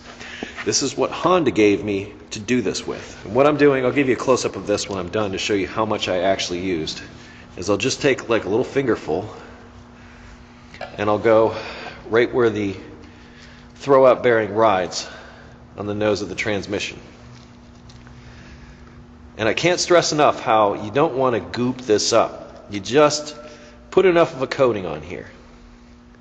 Then I'm going to go on to the splines of the input shaft of the transmission. Just a little bit. This helps the clutch ride along on these splines when it engages and disengages. But once again, it's just a small amount. It's not a lot. And then lastly, just a little bit on the snout of where it goes into the back of the crankshaft. Just a slight amount. So here's a close-up of the lubricants and how much of them I used. And remember, high temperature lithium grease is what you want to use here. In fact, if you don't have high temperature lithium grease, I would advise not using anything at all. You're better off. But if you do have NICs, use the NICs in the privet there. That will be helpful.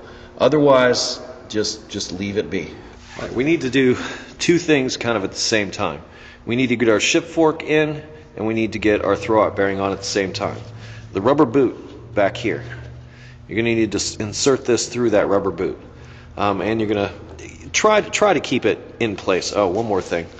I'm going to clean this area out and put just a little bit of NICs down in this area also. This will help prevent a squeak when you step on the clutch pedal. So I'm going to insert this, and at the same time I'm going to hook this into the back of the throwout bearing. So this is basically what you're looking to do. You need to make sure that this is hooked together when you do this. If it's not going to work. I'll insert the clutch fork into my rubber grommet to start with. I'll put those tabs over the end of that throwout bearing, insert it down on there, and then push. And then you're in. It's just that simple. That little spring clip there takes care of it pretty much. That rubber boot, you can see there's like a little piece that goes in here. If it pulls out in any way around these edges, you just want to try and push it back in. You can see where it comes back in here. Just push it back in so it hooks onto there. And then just push on it and make sure that it moves. It should move freely just like that. Now, one little extra step that you might want to think about. You don't have to do this. I do this just because I do this. I just take a little bit of anti-seize and just put it on where the throwout bearing is going to contact the fingers of the pressure plate. Just that much. You can practically see through it, it's so thin. But that just little bit of extra lubrication can help things out. At this point, we're done.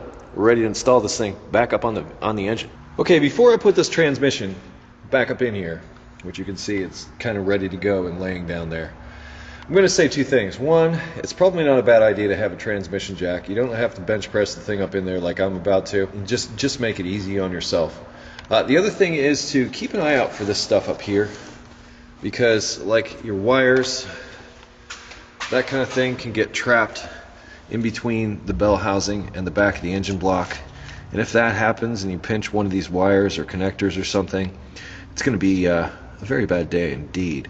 So be mindful of that. Like I said, similar to when I removed the transmission, I'm not going to be able to have you in here because I'm going to need both my hands and all my attention focused on installing this back up in there. But just be careful of this stuff, because this stuff can get in your way. It can make things difficult. The general premise of what I'm going to do is, first you need to get the input shaft into the clutch itself. Once you've got past that, then there's going to be dowels that are going to need to go into the engine block. Once you've got those dowels mated up, you can actually get a bolt started. Once you get a bolt started, you're home free. Like if you've got a few threads on a bolt and you know that bolt is in there, you can let go of the transmission. It should not fall out on you. And then you can slowly draw it up to get it into place. But the idea is to just try to work safely. Keep any of this stuff from getting pinched in between here and damaged, and you should be good. And once you're past this part, shoot, you're home free.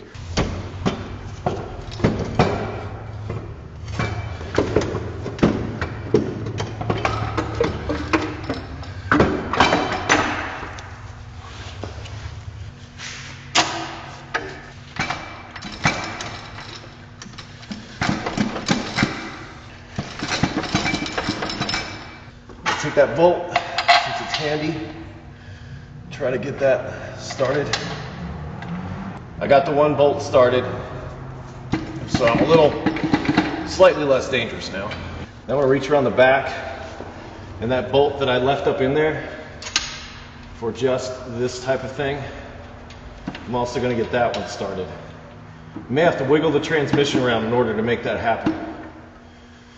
But if you've got two bolts started, you're just about home free. And as I suspected, I'm having trouble with the clutch hydraulic line when I'm trying to insert the transmission up in there. That's been giving me some grief. But now that I'm semi-lined up, I'm just going to reach up the top of the bell housing and make sure that there's nothing that's causing any interference or getting pinched up in here.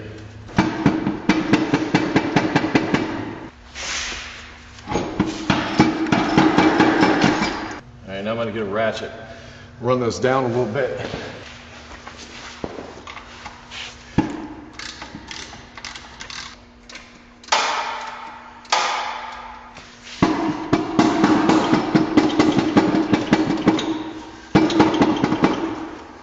Keep wiggling little by little, drawing it up. You should be okay, but if it presents too much trouble, stop, because you could cause some damage. Gotta make sure stuff's lining up, because if it's not, and you put it into a bind, you'll crack the case. Okay, I've now taken a little break, and what I've done is I've installed, without the bracket, just this top bolt. And I've also come underneath and put the floor jack in place just to lift it up to give myself the leverage that I need. I'm hoping this will help line things up and I can draw it up the rest of the way. I mean, it's lined up, it's just not coming together quite yet. So I'm going to incrementally tighten the fasteners one at a time to try to draw it up together. In the process, I'm hoping that the pressure plate or whatever is binding up allows everything to go together. You can see there's a substantial gap back here as opposed to over here. I'm also going to take the fastener that goes into here and just put it in without the plate for now, just to see if I can draw it up a little better.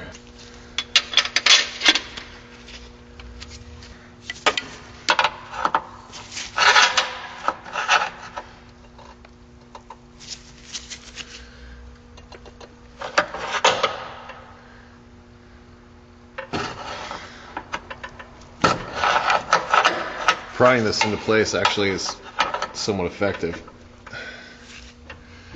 As you can see, I'm tightening that gap. I don't know if this one will draw up or not. In fact, what I'm going to do is I'm going to grab the top bell housing bolt and put it in here, because this one is a little bit too long because I don't have that bracket in place. So I don't know if this one will draw up enough. But I know that the thread pitch and everything is the same. And this is strictly so I can draw this up. That's threading in fine. Yeah, I'm thinking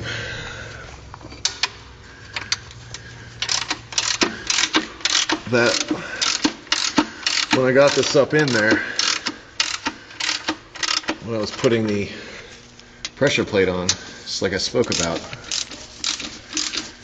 sometimes you can have issues. I haven't had issues with that in a very long time, but of course when I'm shooting a video I do.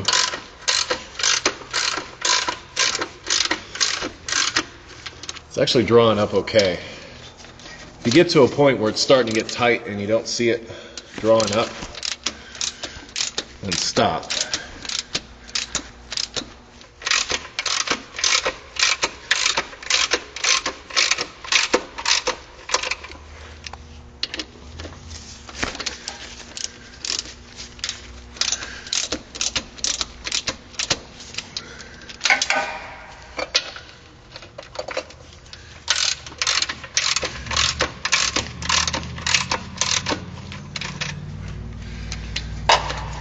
I think we're on the dowels now, because all it's taking is just like a couple of turns on each side.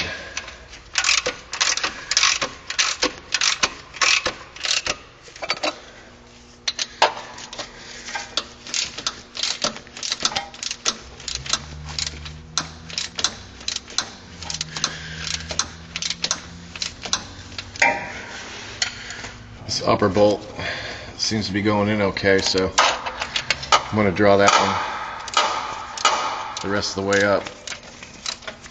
You don't want to use impacts at a time like this, just in case. It's actually drawn up tight.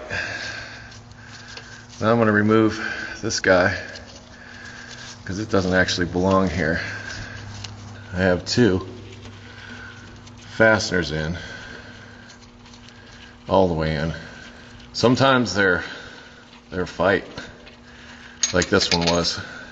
This fastener and the hidden one up here are now in place.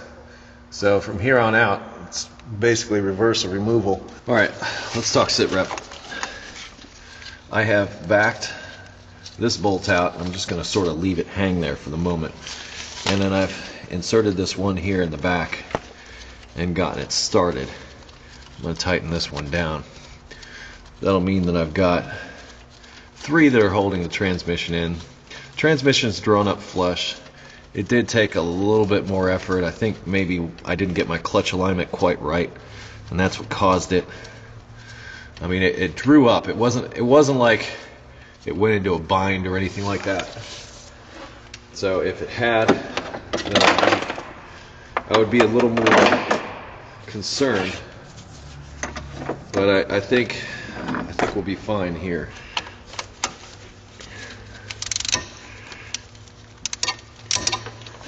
All right. Now from here on out, I'm not necessarily going to show you every single fastener that I'm tightening up. I'm just going to basically hit the bullet points of reassembly. Because reassembly, in essence, is just the reverse of disassembly. I'm going to remove this front bolt because basically, remember, that holds on that bracket for the clutch hydraulics.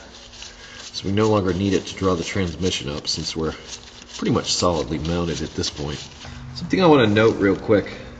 See this tube right here? It used to have this little rubber breather on the top of it. It keeps falling off. So I just removed it for now.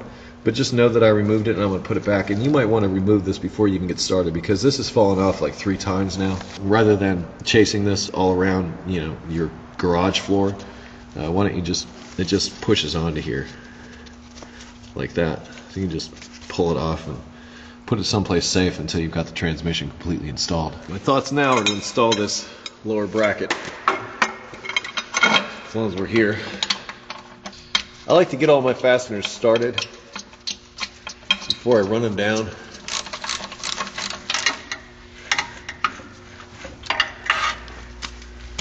Good to go. For the most part, this transmission's in here, but I'm thinking it's probably a good idea at this point just to install that rear mount there and get that all hooked up. That way I can get my brackets in the back here resecured and everything else and basically just wrap this job up. Okay, we'll start by positioning our floor jack up under the transmission and supporting it like we did when we started. We don't actually start lifting it yet. We want to wait and position our engine mount in place first. All right, in addition to placing that engine mount, I want to make sure that my other items, such as that hose for the clutch hydraulics and everything, isn't gonna be an issue. It's not going to be in the way. And then I can just come in here. So this is actually the first time I knocked off that little rubber breather that I was talking about. I'm actually going to put the through bolt in.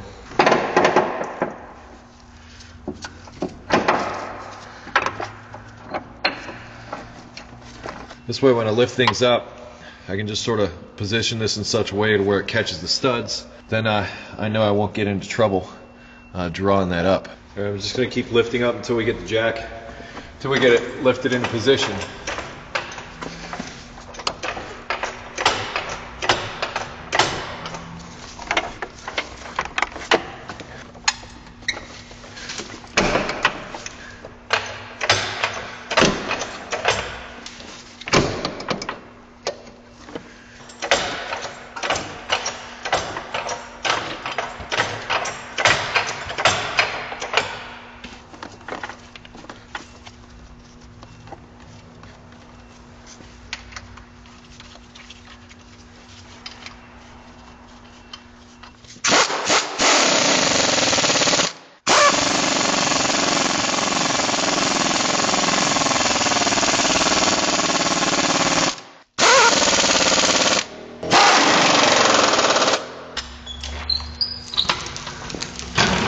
Right now we're virtually back into position. I'm going to try and position this clutch slave, which will actually be replacing anyway. Some of you might notice that I had broken the coolant temp, or the temperature gauge sender, and I happen to have one that I swapped it out with. But this is something you have to be careful with, especially when you put in this transmission and you could hit this stuff. It's one of the reasons why I disconnected those electrical connections. But now that we have this into position, I'm not going to tighten this down. I'm just going to run it in just to hold it in place for now.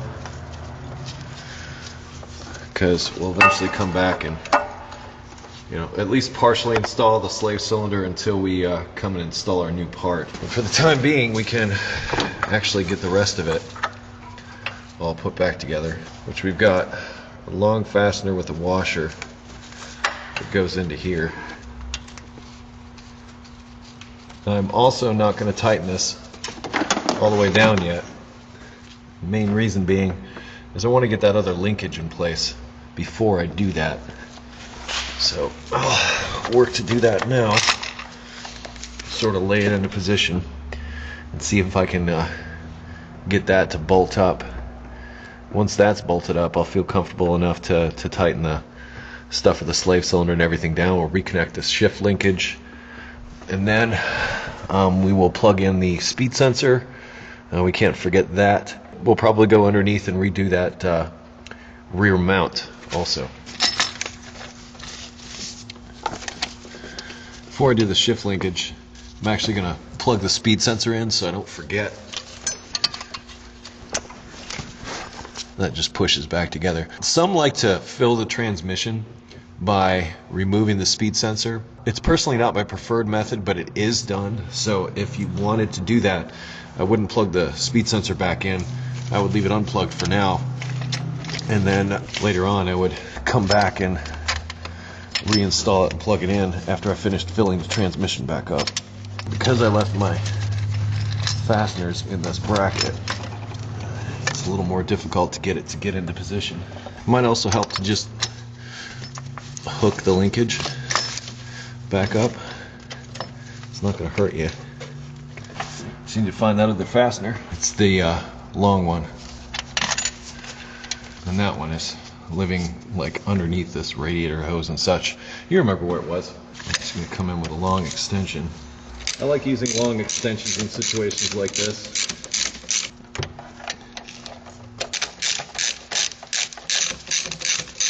Alright, let's reinstall our washers. Remember, the plastic one goes on first, and then the metal one goes on the outside. This has a slot where it only goes on one way.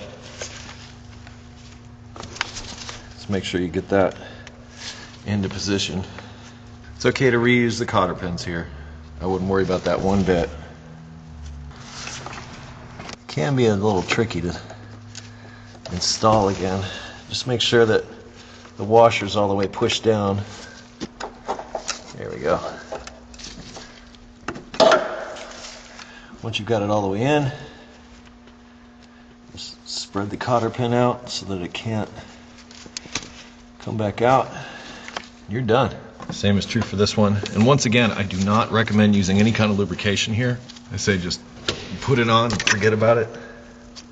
And unlike before, I'm going to put my cotter pin in from the top. I think it makes it a lot easier to remove later. There we go. It's all in position. Shift linkage reattached. Let's tighten that fastener that holds the slave cylinder hose in place. Alright, while I'm here, might as well reattach this bracket that was above all of that mess, if you remember. It also hooks onto the heater hose, which adds a whole new level of challenge. This is all 10 millimeter. If you're lucky, it'll start threading right in. Before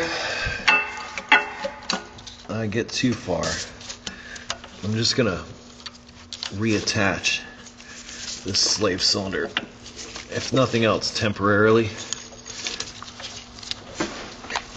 so I can tighten that bell housing fastener down. And this is so that there was probably some slight bending of the pipe that goes down to this, the line that goes down to this in the process. So what this will do is it will put the slave cylinder into position. Even though we're replacing it, what that'll do is that will get the line straightened out, bent up, so that it's easily changed out. And actually what we can do now we can get inside the car, step on the clutch a few times just to see how it feels, if nothing else. Gotta tell you, it feels fantastic. It's got a nice return to it, no squeaking, no nothing. Means everything's working like it should. I'm happy with that. Alright, now that we know that our clutch is all happy, I'm gonna fully run this fastener down. While we're here, let's restore those electrical connections. We got the temperature sensor, coolant temperature, and also the fan switch. At least I think that's the order they go in. And remember how we did this? We had to move it forward and then hook it in to this little bracket here. So we have to push this back in order to get it to go into where we need it to go. Okay, move it back, slide it in, flip it into the back, and you're all set. While we're here, I'm going to reconnect the reverse light switch. Got that all together with the exception of the starter, which is coming soon. So given that we've got the majority of things taken care of up here, I'd like to wrap everything up underneath. So I say we do those brackets in the back and get that subframe and everything all back up in here. Remember these three fasteners here? Well, it's time to put them in.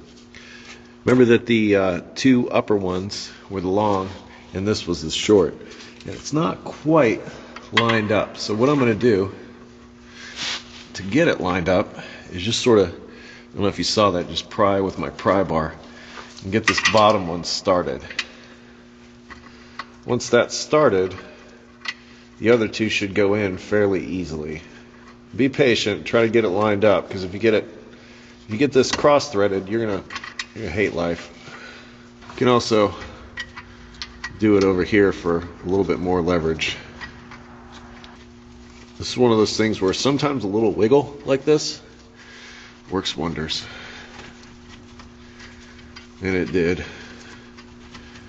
Got that one started perfectly. Something to consider, which I haven't shown you yet, especially with bell housing bolts and the like, is just to take a little bit of oil and put it on the threads before you install them. This helps them go in a little bit easier. I'll do this on other ones, but usually, like fasteners that go into engine blocks, things, I usually do this because steel and aluminum sometimes have issues, and this helps alleviate some of those issues. Like I said, once you got that bottom one in, you're home free. The other two go in real easy. Don't forget, you loosen the other one up top. So once I get all three of these tight, I got to tighten the top of the bracket.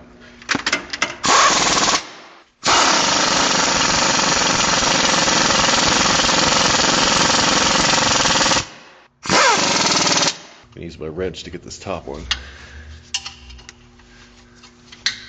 Now while we're here, I think there's no better time to reattach this bracket to the engine block. You may be wondering how much torque I'm putting on these. Some people like to torque absolutely everything. After you've done this for a while, you just sort of get a feel for the fasteners. And I think a common mistake people do when they start out doing this is they over tighten. Once it's snug and you give it like a quarter turn more, it's usually enough. Especially for things like brackets and stuff like this. You can go a little too far with your torquing, in my opinion.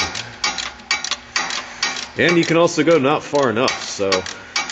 But I think the important things to torque in this job are the flywheel, like I showed, also the pressure plate. I think those two things that I torqued are definitely things that are worth torquing.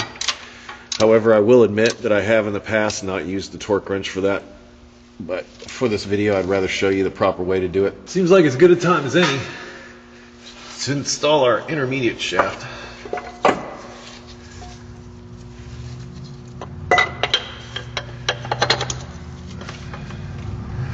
Just slides right into the transmission. The important thing is to remember that you have bolts with shoulders and bolts without shoulders. The bolts on the inside towards the transmission get the ones with the shoulder. Top bolt that's in the front towards the front of the engine does not have the shoulder or shank on it. So this front one right here is the one that, for lack of a better word, is shankless. These are the 14mm fasteners. I tighten the ones with the shanks down first because they actually locate the axle. All set. Now I'm intent on installing this front cross member, whatever you want to call it. But upon inspection of the front mount, especially on a manual transmission, you may find this cracked or broken. Once again, this is too late for me to replace this. I don't feel, I mean, it's only broken on one side, so I don't feel too bad about it, but like now's the time to replace this mount. I mean, it's out of here, so now would be a great time to do this. It's just unfortunate that I don't have the time or the parts to do so. All we've got to do is fit this guy into place, but we need to make sure that we fish these radius rods up onto the lower control arms on both sides when we do that. So I'm going to have 2 bolts on each side so that when I do get it into position, I can very easily run the bolts in. And also at the same time, what I'll be doing is trying to hit that bracket for the actual mount. This is not very heavy. It can be a little cumbersome, however.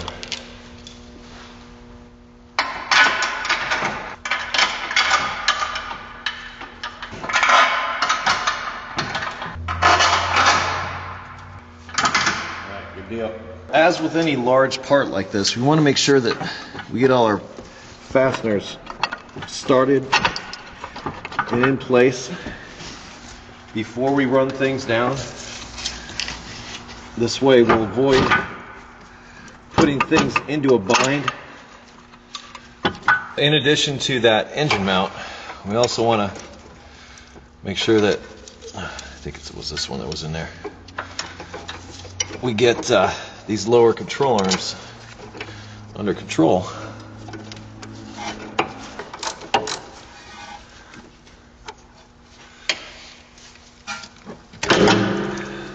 And yes, I am also aware of the tie rod ends and the dust boots there, what kind of shape they're in. Got it started. That's all I wanted. Okay, looks like a good start to me. Let's go over to the other side and do the same thing pretty much. Well, last time we did this, the axle was up and out of the way. And I think I'm gonna continue with that and just install this axle now, which is quite simply, you just insert into the intermediate shaft, sort of spin it around until some splines line up.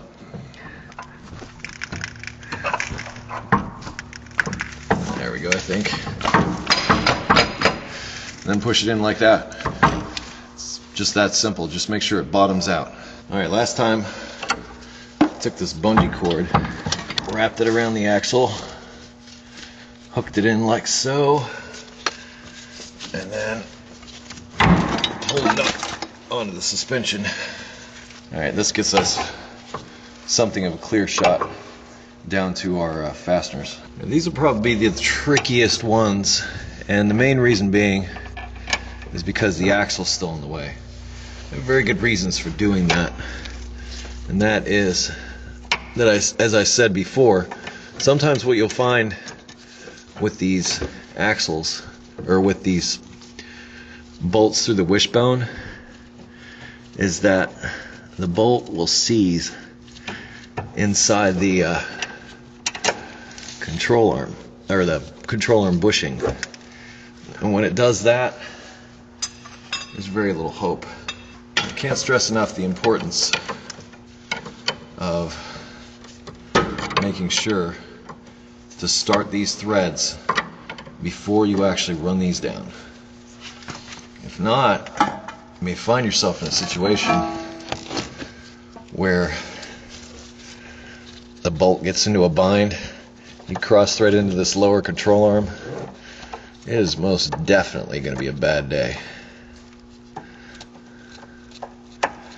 So avoid bad days by starting your fasteners before running them down, especially in this case. This is super hard to do with you here, so you're going to a long shot for now. Now we'll run the big bolts in, and then everything else. With all those fasteners in place, it's time to tighten everything down. I'm going to start with the 4 bolts that hold the outer corners on. Then from there I'm going to move to the radius rods on both sides, and then I'm going to hit the engine mount inside the engine compartment.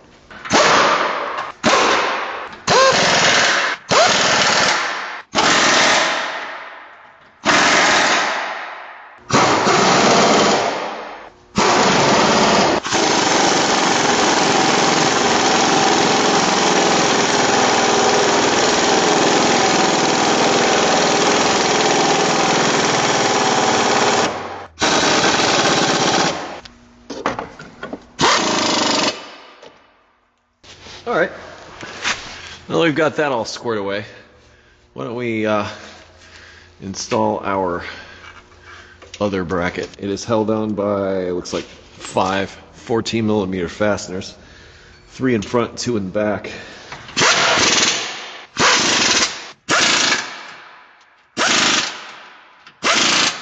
Might as well start on the left side to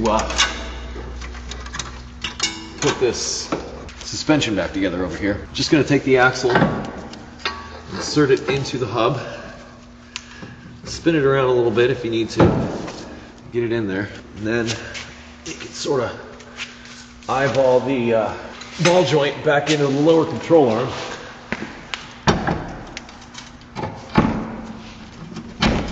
Then you can put your axle nut back on, you put your castellated nut for your ball joint back on. When you tighten down the castellated nut for this, you want to make sure that you've got a place for your new cotter pin to go through.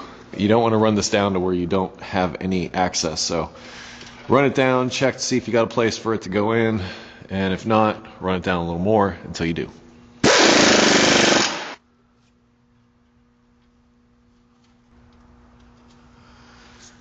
Good. Now the axle nut. This is that 32mm socket again. Now once you have it run down, you'll notice on this axle there's a little divot. What you want to do is you want to stake that into place. Just take a chisel, stick it into where that divot goes, and then just give it a couple whacks with a hammer. And that will stake it into place. Alright, this right side, it's going to be virtually a repeat of the left. We're going to install our axle into the transmission this time. And just like the other side, just take it and turn it a little bit if it's not going in.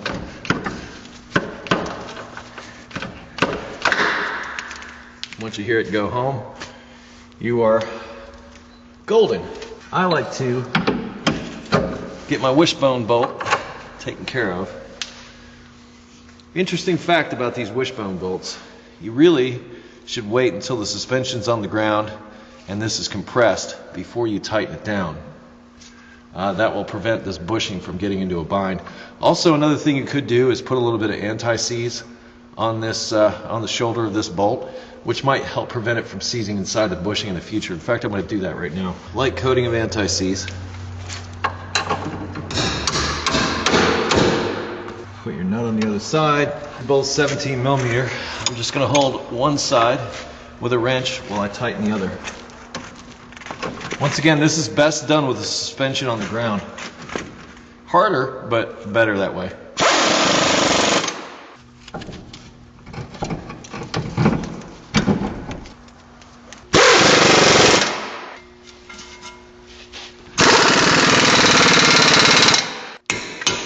In addition to the clutch failing on this vehicle, I also inspected the clutch hydraulics. It's actually quite common for clutch hydraulics to go out on Hondas. So we are going to replace the clutch master, which I found to be leaking, and I'll show you that. Also, while we're at it, we might as well replace the slave. So I'm going to replace the clutch master and slave. So you may ask yourself, Eric, how do I know whether or not I need clutch hydraulics? Well, you're looking at it right here. Look to where the clutch pedal terminates up the top towards the firewall, and if you see it leaking like that, it's bad. Another symptom that sometimes happens when they completely fail is the clutch pedal will go to the floor and it won't return.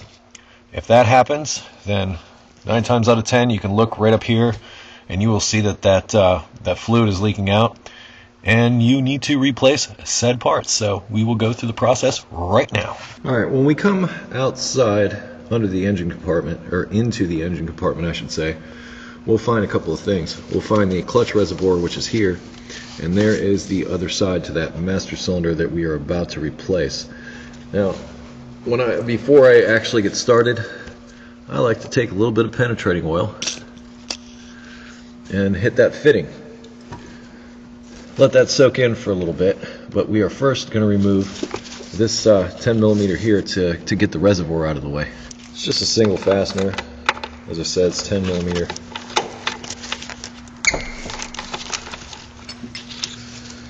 This makes it so we can have better access down in here.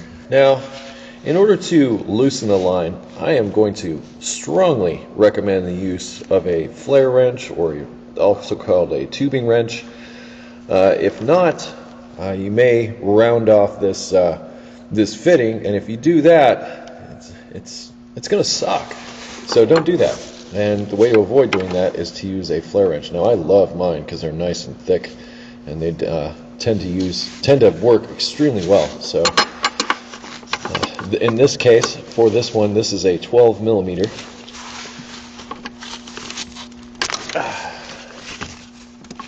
Once it's broken loose, it's going to get a lot easier. In fact, once it's broken loose, you don't need to worry about using the flare end anymore. You can quite simply use the open end, like this one has an open end on the other side. Love this set of flare wrenches. They were really expensive, but worth every penny. And one other thing, brake fluid sort of eats away at paint.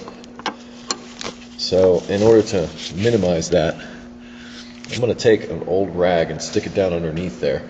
It's still going to leak out some, but at least that'll catch some of what's coming down. So I'll just slip this down underneath everything, and hopefully it'll catch the majority of the brake fluid that is inevitably going to leak out.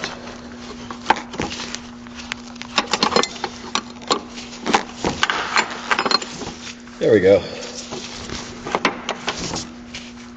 We have broken free, and despite my efforts to catch the brake fluid, of course it's still leaking down through. So also a good idea to put a pan underneath the vehicle to catch anything that's going to drip out there. And now comes, well, probably the worst part of the whole thing. Now, this is probably the only time I'm going to be able to show you this, because it's going to be difficult to be in there to show you the removal of this. You can see that there's a cotter pin there that needs to be removed. Now, it's really difficult, like I said, to have the camera and me in there at the same time, and that cotter pin is going to be difficult to get to. I'm just going to warn you right now. I use this set of pliers. These are like this long pliers to grab hold of them. Once I've got the back end straightened out, I grab hold of it with these pliers and just pull it down through. And that seems to be the most effective method that I've found. But I've got to say that it's a little tight up in there. It's a little tricky to see, and it's a little difficult to show you with this angle and this confined space. So I'll do my best. All right, I initially just reach up with my fingers and just sort of feel around the cotter pin.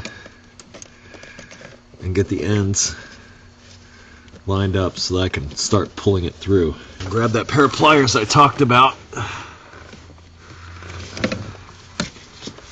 and then try to force it back down through.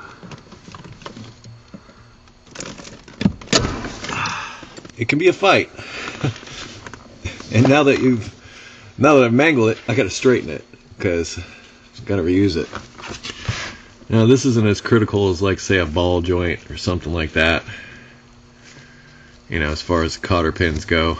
Well, I might have messed this one up pretty good. In fact, I messed this one up good enough to where I think I will replace it. See if I can find one small enough. I can check my stash. In a way, the hard part's over, because now you may be able to see that pin that runs through that I'm about to push through here. So there's what the cotter pin was attached to. Pull that guy out. There we go. So now it's just a matter of removing two fasteners. There's a 12 here and a 12 that's way up there. You can sort of see it tucked in the back there. You got those two 12s. I'll show you the tool and the methods that I use to get them. Alright, here's the rig that I use. I have this long extension 3/8 universal, and then I have a 12mm deep. The reason I have a deep is because they're studs, and putting a shallow on there, you're not going to be able to get a full bite. But I think this is a 10-inch extension, and well, it might be longer than that. It might be 12. And I just slide it up in there and get the fasteners. I do the hard one first, the one on the left.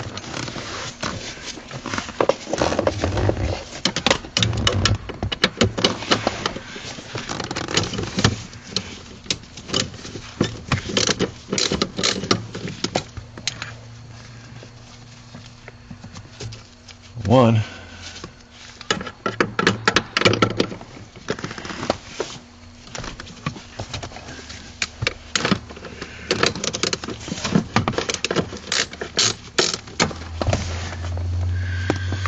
It's free! Alright, well, before I get that master cylinder out of there, here's that pin. Here's my old cotter pin. And here's one of the new ones I have. This is a pretty small size, but it's not small enough to fit through that opening. So I had to go really small in order to find one, but I was able to find a very small cotter pin. So you may be stuck. You may have to try to find some way to straighten something like that, but maybe the best bet is to watch this video first and have one of these cotter pins at the ready before you go there. Right, now that we're loose on the inside, I'm going to pull up on my line and remove it from the master, and then I'm just going to grab the master and pull it out towards me.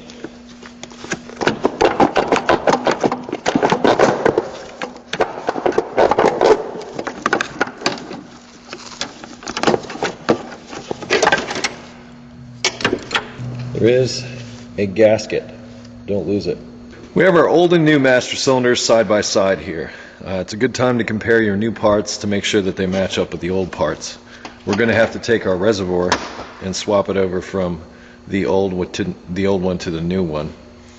Also, like on this, they have a this little clamp here. So what I like to do at this point this may not be screwed onto your aftermarket part, because this is an aftermarket part, is to loosen the jam nut, and then make sure you can sort of eyeball these to see if you can get them to be the same. But to be honest, my experience with new master cylinders is they may fall differently. So we're initially going to have to set the free play with this. So in order to do that, we're going to have to make sure that everything up here is loose. One more thing I'll recommend is that you take it and just push the plunger in a couple of times. Sometimes they're a little sticky, but if you do this for like the first time, you should be good. Quite simply, to remove the reservoir, there's a Phillips head screw on a clamp. Hopefully it comes loose. If not, you can always replace the clamp. It's not that big a deal. There's no pressure here. This is just where it comes in. So all the pressure pretty much ends here. So you don't really have to worry about leaks here. Of course, you want to avoid them, but it's not like it's a huge problem.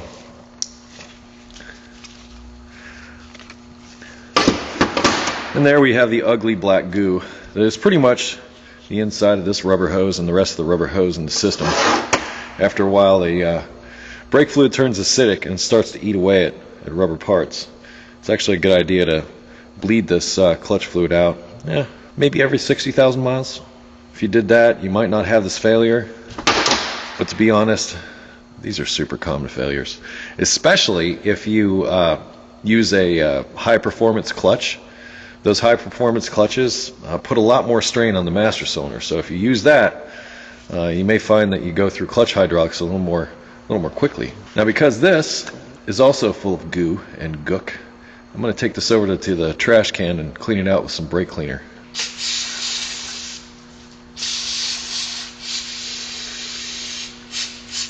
That looks a lot better, don't you think? I think so. I also ran a little through this hose, and end result, very pleased with that. Here we have our new part, and we have our cleaned assembly. I also cleaned the cap off a little bit. It's pretty simple. You just put the hose on and tighten down the clamp. It's easier to do this now rather than try to do it in the car, don't you think? Just going to reinstall the cap, keep stuff from getting down in there. Let's put this on the car. You are now faced with the illustrious task of fishing this thing back down in there, and you saw, what degree of difficulty I had removing it. There's a couple of notes. First is, let's get our gasket on before we forget. So we can just slip that on here. Don't forget the gasket. It does help reduce noise and vibration. A couple of notes. First is, when you install this, the way we took this out, the pin goes in such a way to where it locks into place. So you want to make sure you put it in the same way. I've tried to put it in the other way to see if I could make it easier to get to the cotter pin. However, it really doesn't. It's actually easier to get it this way. So you'll be pushing your pin through in that direction. You want to fish this whole assembly down in there, and I'm going to just finger tighten the line going down to here. I'm going to do that, and I'm not going to tighten anything up here. So I just want to get that started on the master cylinder. That way I've got plenty of wiggle, so I can get these threads started. That way I can prevent any kind of cross-threading. Another thing to note is that once you get this down in here, you may need to go up under the dash and sort of guide that rod in to where it's supposed to be and get that on the pedal. There's no better time than now. Now, sort of guide this into place. Whoops, got it flipped around. And at this point, since you've got it through the firewall, you can kind of pull it up into place. But before I go much farther, I want to make sure that I get that line started on the outside. All right, let's see if we can fish that line down in and get it started. As a personal preference, I like to try to get it as tight as possible with my fingers at this point. That way there's less turning with the wrench. And sometimes what I'll do is I'll put a rag on my fingers and I'll be able to get a little bit better grip. Get a couple more turns out of it. My technique is to basically get this up into place. And I apologize for not being able to show you this as clearly as I would like. But then I push the clutch pedal back far enough to get it started. Insert my pin And then once the pin's inserted, I can just pull back and it pulls the whole assembly through. So once your pin's in there, you're pretty much home free. Now, at this point, you've got an idea where the cotter pin goes. I try to put it up in through the bottom. All you really need to do, once it's through, is deform it enough to where it's not coming back out. Unfortunately, this new cotter pin's a bit more stout than the old one. As a result, it's a little bit more difficult to bend. But I believe I got it up in there enough. I'll give you a look at it. I think that's good enough.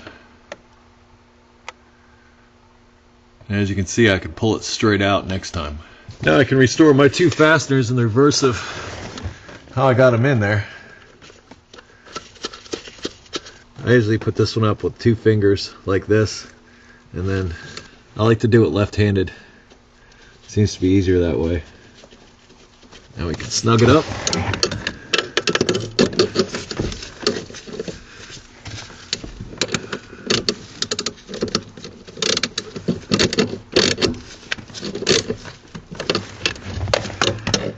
You don't need to tighten it so much you're going to break something.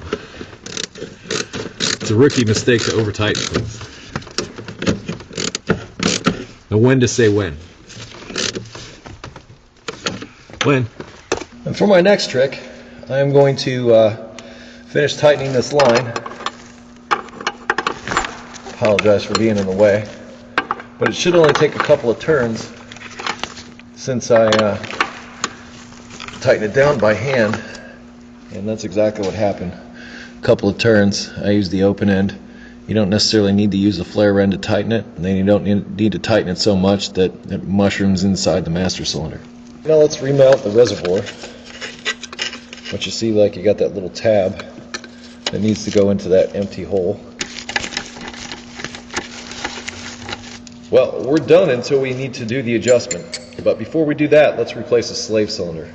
Now there's our slave cylinder.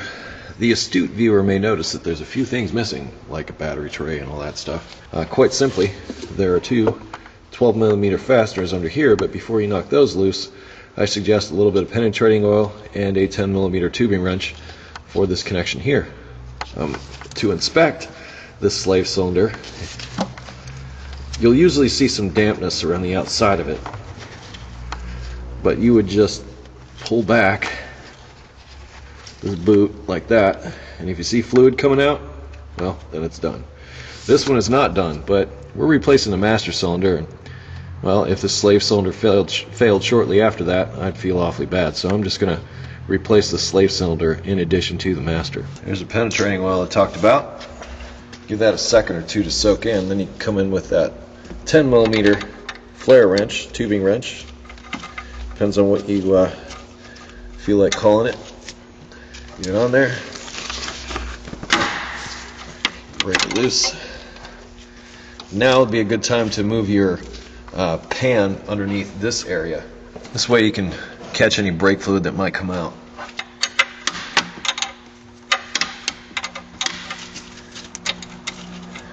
Okay, line's loose. That just leaves those two 12s that hold it to the transmission.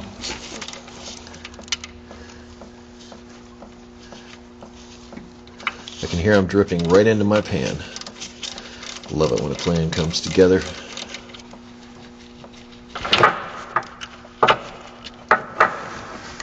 Without this on here, you can see something pretty clearly, and that is that this is just a rod that goes down into this cup, and all of this is hidden behind that rubber boot. So say for instance you got to put this together and this piston will not compress for anything.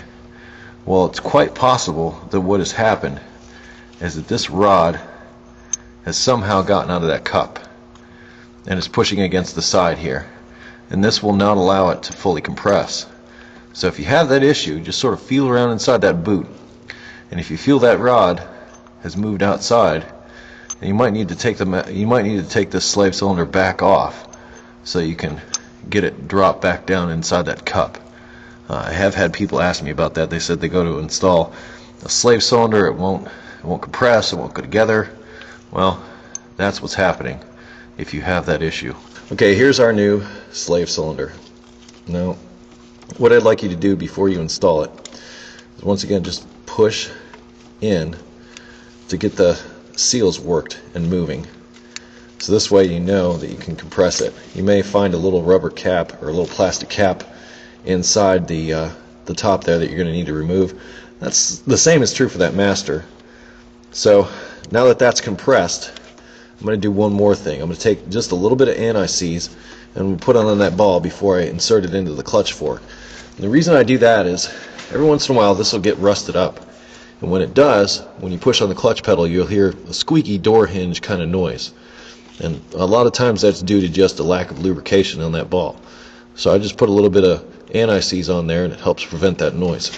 So you don't need the whole can, just a little bit.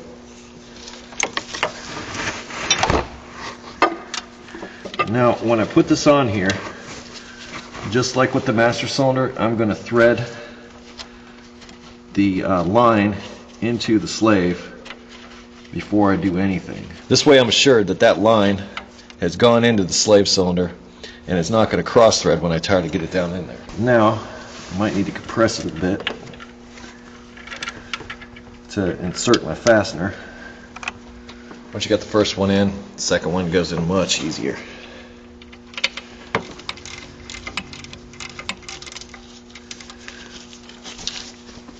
Done.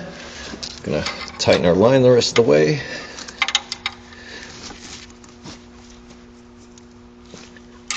Done. And lastly, I'm going to loosen the bleeder. Now, what you might end up doing, well, there aren't really too many clearance issues here, but on some of these, what I'll do is I'll loosen the bleeder before I even put it down onto the transmission. This is going to be an advantage of not having to break it loose while it's in a very precarious position. Now I'm going to top off the master. You can use .3 or 4 for this. I'm going to fill it up, and since that bleeder's loose on the slave cylinder now, it'll kind of gravity bleed itself for the moment. What I'll do now is set up an initial adjustment. You want to make it so you do have like just a little bit of free play. I believe the movement on the pedal should be somewhere around 7/16 of an inch. It's not much at all before it actually engages. And the way you do that is you change the effective length of this rod by either turning it clockwise or counterclockwise. And when you do, you've got it seated in such a way to where just a little bit of a push, you've got a little bit of play there. You don't want it to be like right on top of it. You just want just a hair's breadth of play before it actually engages. So I'm not going to be able to have you in here at the same time, but I'm going to make that adjustment, and I'll show you what it turns out to be. And then when you're all done with the adjustment, you tighten that 12mm jam nut, and you're good to go.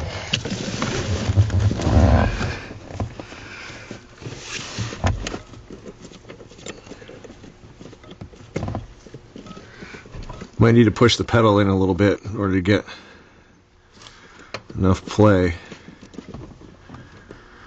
That feels actually pretty good right about there. So I'm gonna just run that jam nut down. I'm not gonna run it tight. Just gonna put it there so that there's a little less slop when I go to do stuff here. Now we will start to bleed the system for real. The method that I'm about to show you is probably the crudest method possible. It involves, well, virtually no tools. There are other methods, and they are better. One of them would be to hook up a vacuum bleeder to this and draw the fluid through.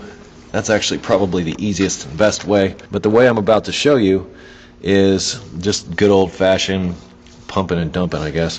I'll start by just finger tightening the screw down, and then I'm going to pump the pedal a few times. And then I'm going to come out here with, I've got my famous little soda bottle with the aquarium tubing coming out of it. Then I'm going to hook up to this to prevent stuff from going everywhere. But also it's going to help me bleed the system out, so that way any fluid that comes back through won't draw any air up with it. Here's that soda bottle I spoke of. 8mm. Open, push to the floor, tighten, pull back up. Repeat, repeat, repeat. It's really great to have a buddy in a situation like this because you can tell him to push it down, pull it back up, push it down, because what you'll notice is the pedal will just go to the floor and stay there. So it's not going to return at all until we build up some hydraulic pressure here. And that may take a while, but I'm hoping I'm successful. So first we pump, then we open, then we push to the floor. Open. Going to close. And then pull the pedal up. Then open. Push the pedal to the floor. And close. Push the pedal to the floor.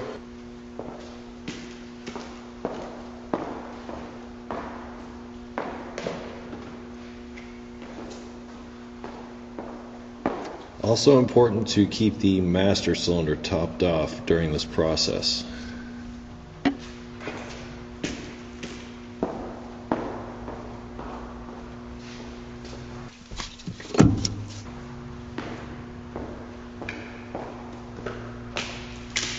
Right, you know you're done when the pedal returns and it feels good.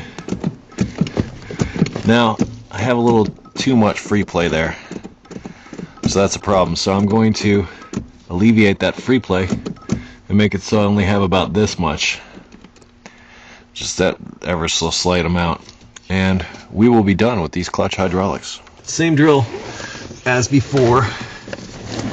We're just gonna change the effective length. In fact, we have too much free play, so we're gonna make it longer. Go out till it bottoms out, and then bring it in like maybe a quarter turn. Then just put that nut down. See how it feels then. So you feel it start to engage. If you don't get this adjustment correct, you can actually damage the clutch. So don't make it so that it's so tight that it's going to burn the clutch up, because then the clutch will be applied all the time. But if you get it too loose, then your clutch will grab like right off the floor, and you don't want that. You want it to start grabbing right about there. Then once you're satisfied with your adjustment, just come in. It's a 12mm, and tighten her down. You can hear that little bit of play that's there. That's what you want. Alright, let's wrap this up. Clutch hydraulics. Real pain in the butt, but it could save you some cash if you do it yourself. Remember to look for the leakage at the master cylinder, and I also showed you how to check the slave cylinder for leakage. If you see that leakage, it can probably leak for a while before it becomes a problem, but as I stated earlier, if the pedal goes to the floor and pretty much stays there, well, take a look, and I would bet that the master cylinder is probably leaking fluid. I know there's other methods of bleeding that out that don't require such a labor-intensive pain in the butt. Feel free to employ those methods. Go ahead. Something like a vacula or a vacuum bleeder. Those things would work fantastic because they'll draw the fluid right through, pull all the air with it, and you're good to go. One thing I forgot to show you was topping off the master cylinder when you're done. Don't let the master cylinder run dry. Make sure you put the cap on securely. Maybe clean that area up a little bit if there's some brake fluid that got in the paint, because as I said, brake fluid when it gets on paint can cause a problem. Dot 3 or dot 4 is what you would use. I've got everything all drained out, and now I need to fill it. Well, there's a couple of things that I need to do first. I'm going to start by removing the fill plug and setting that aside. So here's the fill plug here. Just casually unscrews and you're good to go. But what I'm going to have to do next, I don't know if you noticed during the introduction of this video that I had the front end of this vehicle jacked up. So right now the front end is up way higher than the back end. I need to bring the back end up so this is level. If not, I'm going to underfill it, because when this thing comes down level, all this fluid is going to be too low, so the fluid level will change. So I'm going to raise the rear of the vehicle, make it as level as possible, and then we're going to go through a couple of methods on how to fill this up.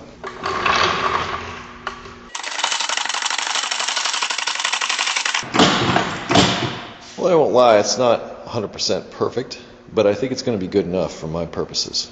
All right, I think I need to preface this by saying what type of fluid you should use. Number one at the top of the list is Honda manual transmission fluid. You can get it from Honda, do it. It's got special additives and things like that. I know the manual says that you can use 10W30 or 5W30, I can't remember which it is. However, I believe that also says that that is only a temporary thing to use. So use Honda manual transmission fluid. However, I have experimented with and had success with GM Synchromesh fluid. So if you can't get your hands on Honda Genuine, I'd say a good second would be GM Synchromesh transmission fluid. Now, how much are you going to need? 3 quarts.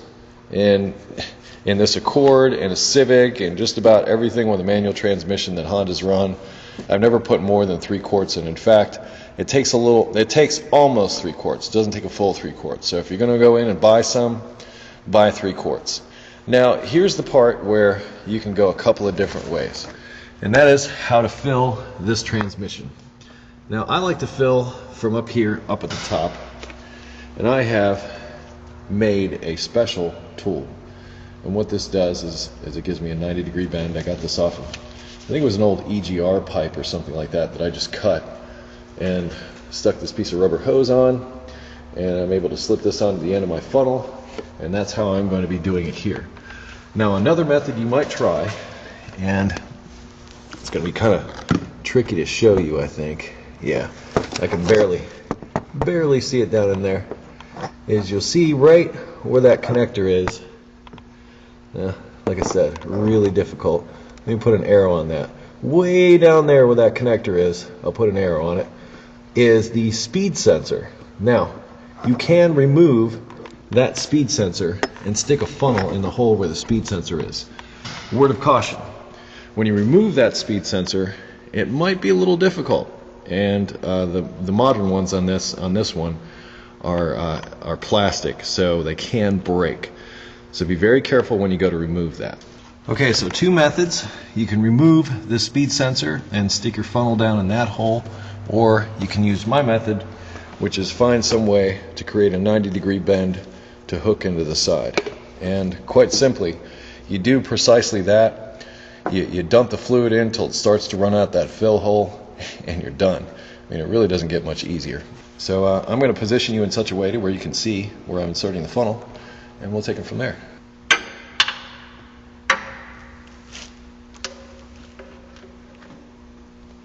Now I realize I have what looks like 4 quarts here, but I had a couple of quarts that were sort of left over that I was using to top off, but you do just need 3. And then simply make sure your catch pan is underneath when you do this, because it will come running out.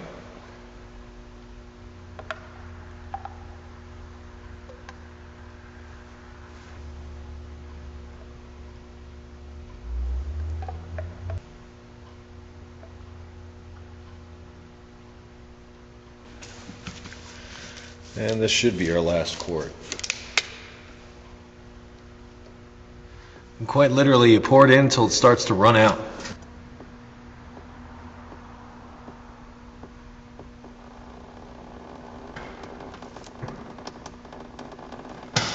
And that's full right there.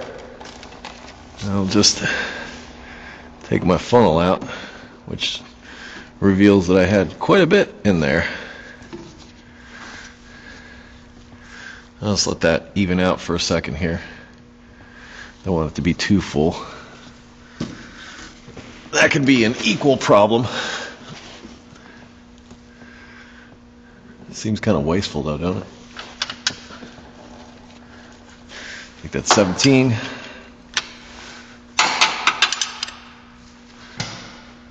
Tighten it up. Tidy it up a little bit. And that's it. That wasn't hard at all, was it? Like I said, simple enough.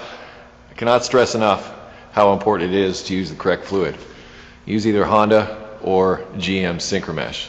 Use anything else and it might burn up your bearings, be difficult to ship when it's cold, or a myriad of other problems that might show up that are fluid related. So real important to use the correct fluid here. Also, you may miss shifts, that kind of thing. Hard to say, but the correct fluid is all important, and I would say at the top of the list is the Honda OE fluid. So what kind of fluid do you use? But like I said, it's not a difficult job at all. Just make sure you get it level. And as far as that speed sensor goes, you can pop that speed sensor out and fill it that way if you don't have that 90-degree bend thing. If you have one of those older models that has an actual speedometer cable that goes down into that speed sensor and a couple of lines going to the power steering system, if you have one of those, super careful. Those have a tendency to sort of rust into place. Yeah, I guess that's rust even though it's aluminum. Those have a tendency to rust into place, and as a result they can be notoriously difficult to remove. So beware. So if you have some trouble getting that out of there, and soak it with penetrating oil, do all that stuff, I try to find a 90-degree something to stick in there. I don't know if you'd be able to go through the wheel well or not. I think that would be extremely difficult, or you could use, like I have in the past in other videos, some sort of pumping device to pump the fluid up into there. That's going to be your challenge. Your challenge for this is going to be figuring out a way to get the fluid in there. My 90-degree bend thing works beautifully. I've used it for years. So that's what I do. As far as what you do, well, that's up to you. Just use the right fluid. We don't have a whole lot left here before we go on our test drive. One of those things is getting the splash shield back up in there. Now that we've changed the clutch hydraulics and topped off the fluid, I have once again let the back end down, and I'm just going to slip these items or put this lower splash shield up in there, bolt the wheels on, and then get everything under the hood done.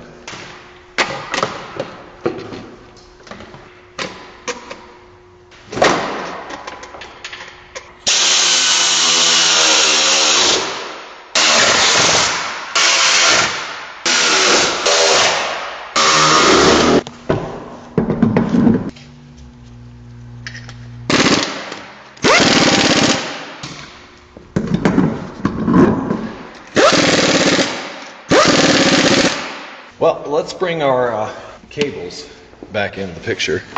We have the all-important ground connection down there, and we also have that connection for the starter cable. So I'll start by connecting the ground first. And the ground's the one that gets the big washer.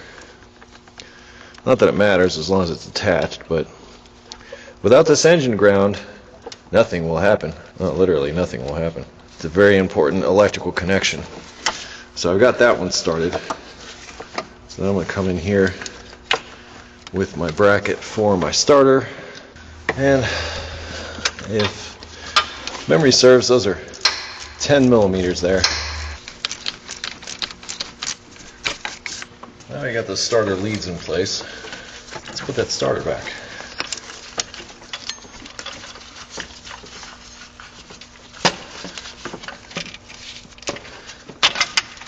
Remember, the top is 14, the bottom is 17.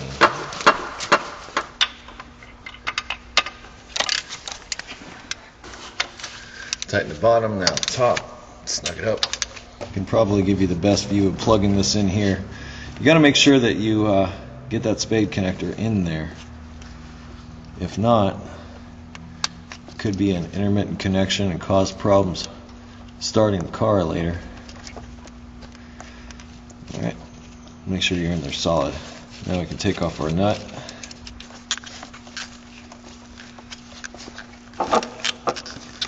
Start the nut. And got it started. Then we'll run it the rest of the way down. Now this one in particular you don't want to over tighten because you can actually break the starter by doing that. So just make sure this one's snug, but don't keep cranking on it because you can actually damage the starter solenoid if you do. That's all you need. I always take the rubber insulator and reposition it, make sure it's back where it's supposed to be. All right, before I put the battery tray back in, I'm going to put that vent back on the top of that tube there. It doesn't matter which way it points as long as it's there. It allows the transmission to vent anytime you have like moving parts inside a closed assembly. You need to have some sort of vent. I usually put that on the top. That little cap is there to allow pressure to release, but keep dirt and debris out.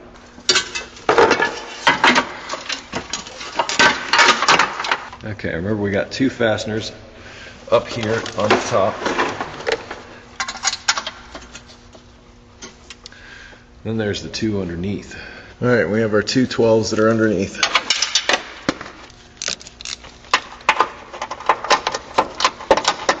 Let's not forget our final piece of the puzzle here, which is a C-line.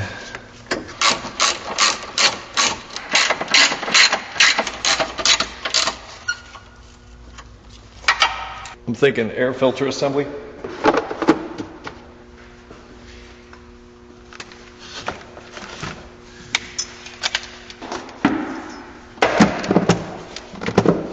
Forget to reconnect your hoses.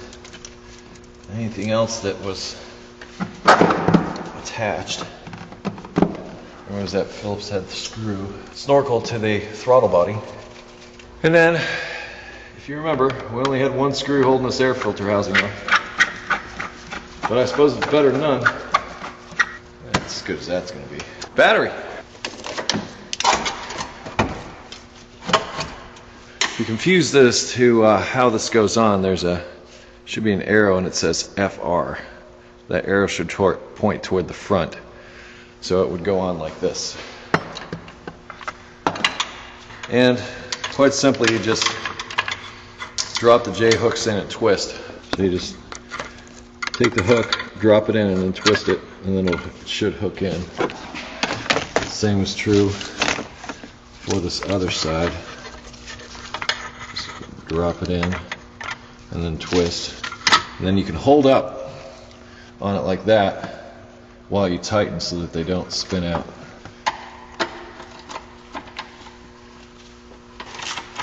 You just want to snug these up. You go too tight, you'll crack the case. Okay, before I restore the battery connections, I'm going to clean them, especially this positive. You can see how yucky that was.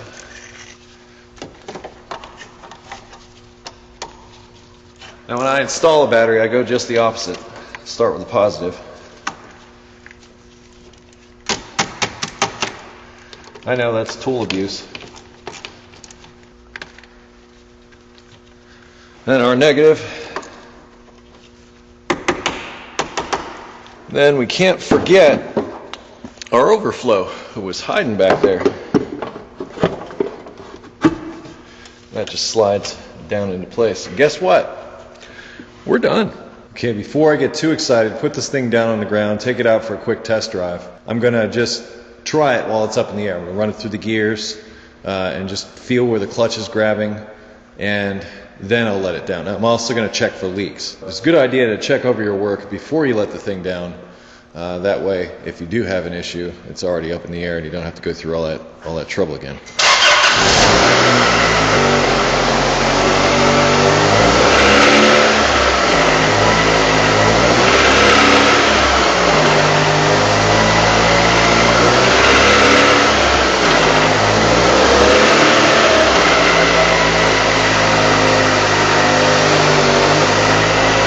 Looking under here, I don't see any leaks or anything. Yes, you did hear an exhaust leak. It's that intermediate pipe after that catalytic converter. We are not fixing that today, but we are aware. But everything looks good. Everything felt good. It's time to let this down and get this gone.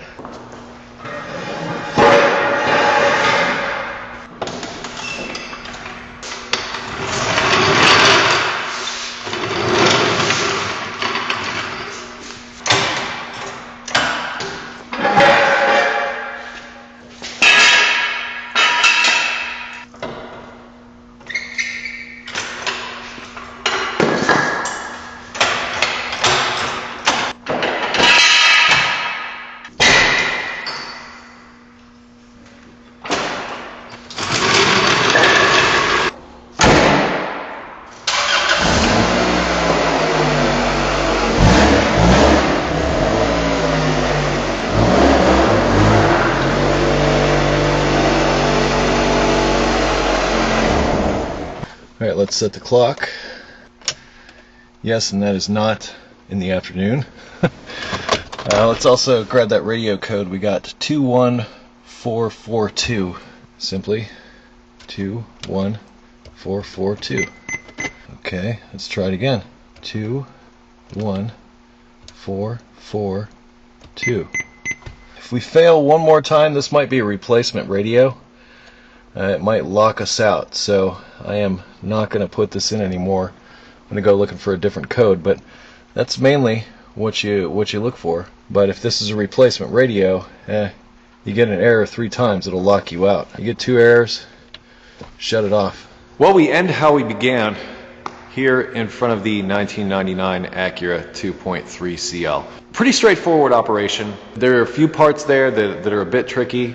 I can't stress enough how important it is to use either Honda manual transmission fluid or Synchromesh transmission fluid in the transmission.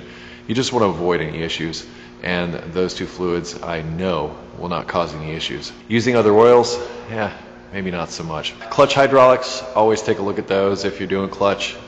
I mean, geez, you're going to have the slave cylinder right off of there anyway. You might as well replace it. It's pretty much take the transmission out, put the clutch in. Machining the flywheel, that's something that's also entirely up to you as far as what you want to do. I didn't notice any chatter whatsoever when I took off. I don't anticipate any problems with that. That radio code was something of a surprise. That should have worked. It didn't. Like I said, if you try it twice and it doesn't work, don't try it a third time. Try to look around for a different code because the radio might have been replaced, or the radio code you have may be incorrect. And if it locks you out, I can't remember the procedure that you have to go through in order to unlock it, but I just remember it being kind of a pain. But if you don't have a radio code, got to pull the radio out, look at the bottom, there's a serial number there. You take that serial number, you call up Honda, Acura, whomever, and give them the serial number to that radio, and they should be able to look it up and give you the code so that you can get it to activate again. I honestly cannot think of anything else to cover in this other than thank you for purchasing this V-manual. I hope this information was useful to you. If you have questions, you can submit those questions to support@ericthecarguy.com. If you have questions about this video or you have issues, anything like that, you can always visit me at ericthecarguy.com. If you purchase this video, you're already a member of the site, so you can post a question over at the service and repair section, and we will do our best to answer it there. If you want to connect with me socially, you can find me at Google+, Facebook, and Twitter. And just for good luck, I close each and every video with be safe, have fun, and stay dirty.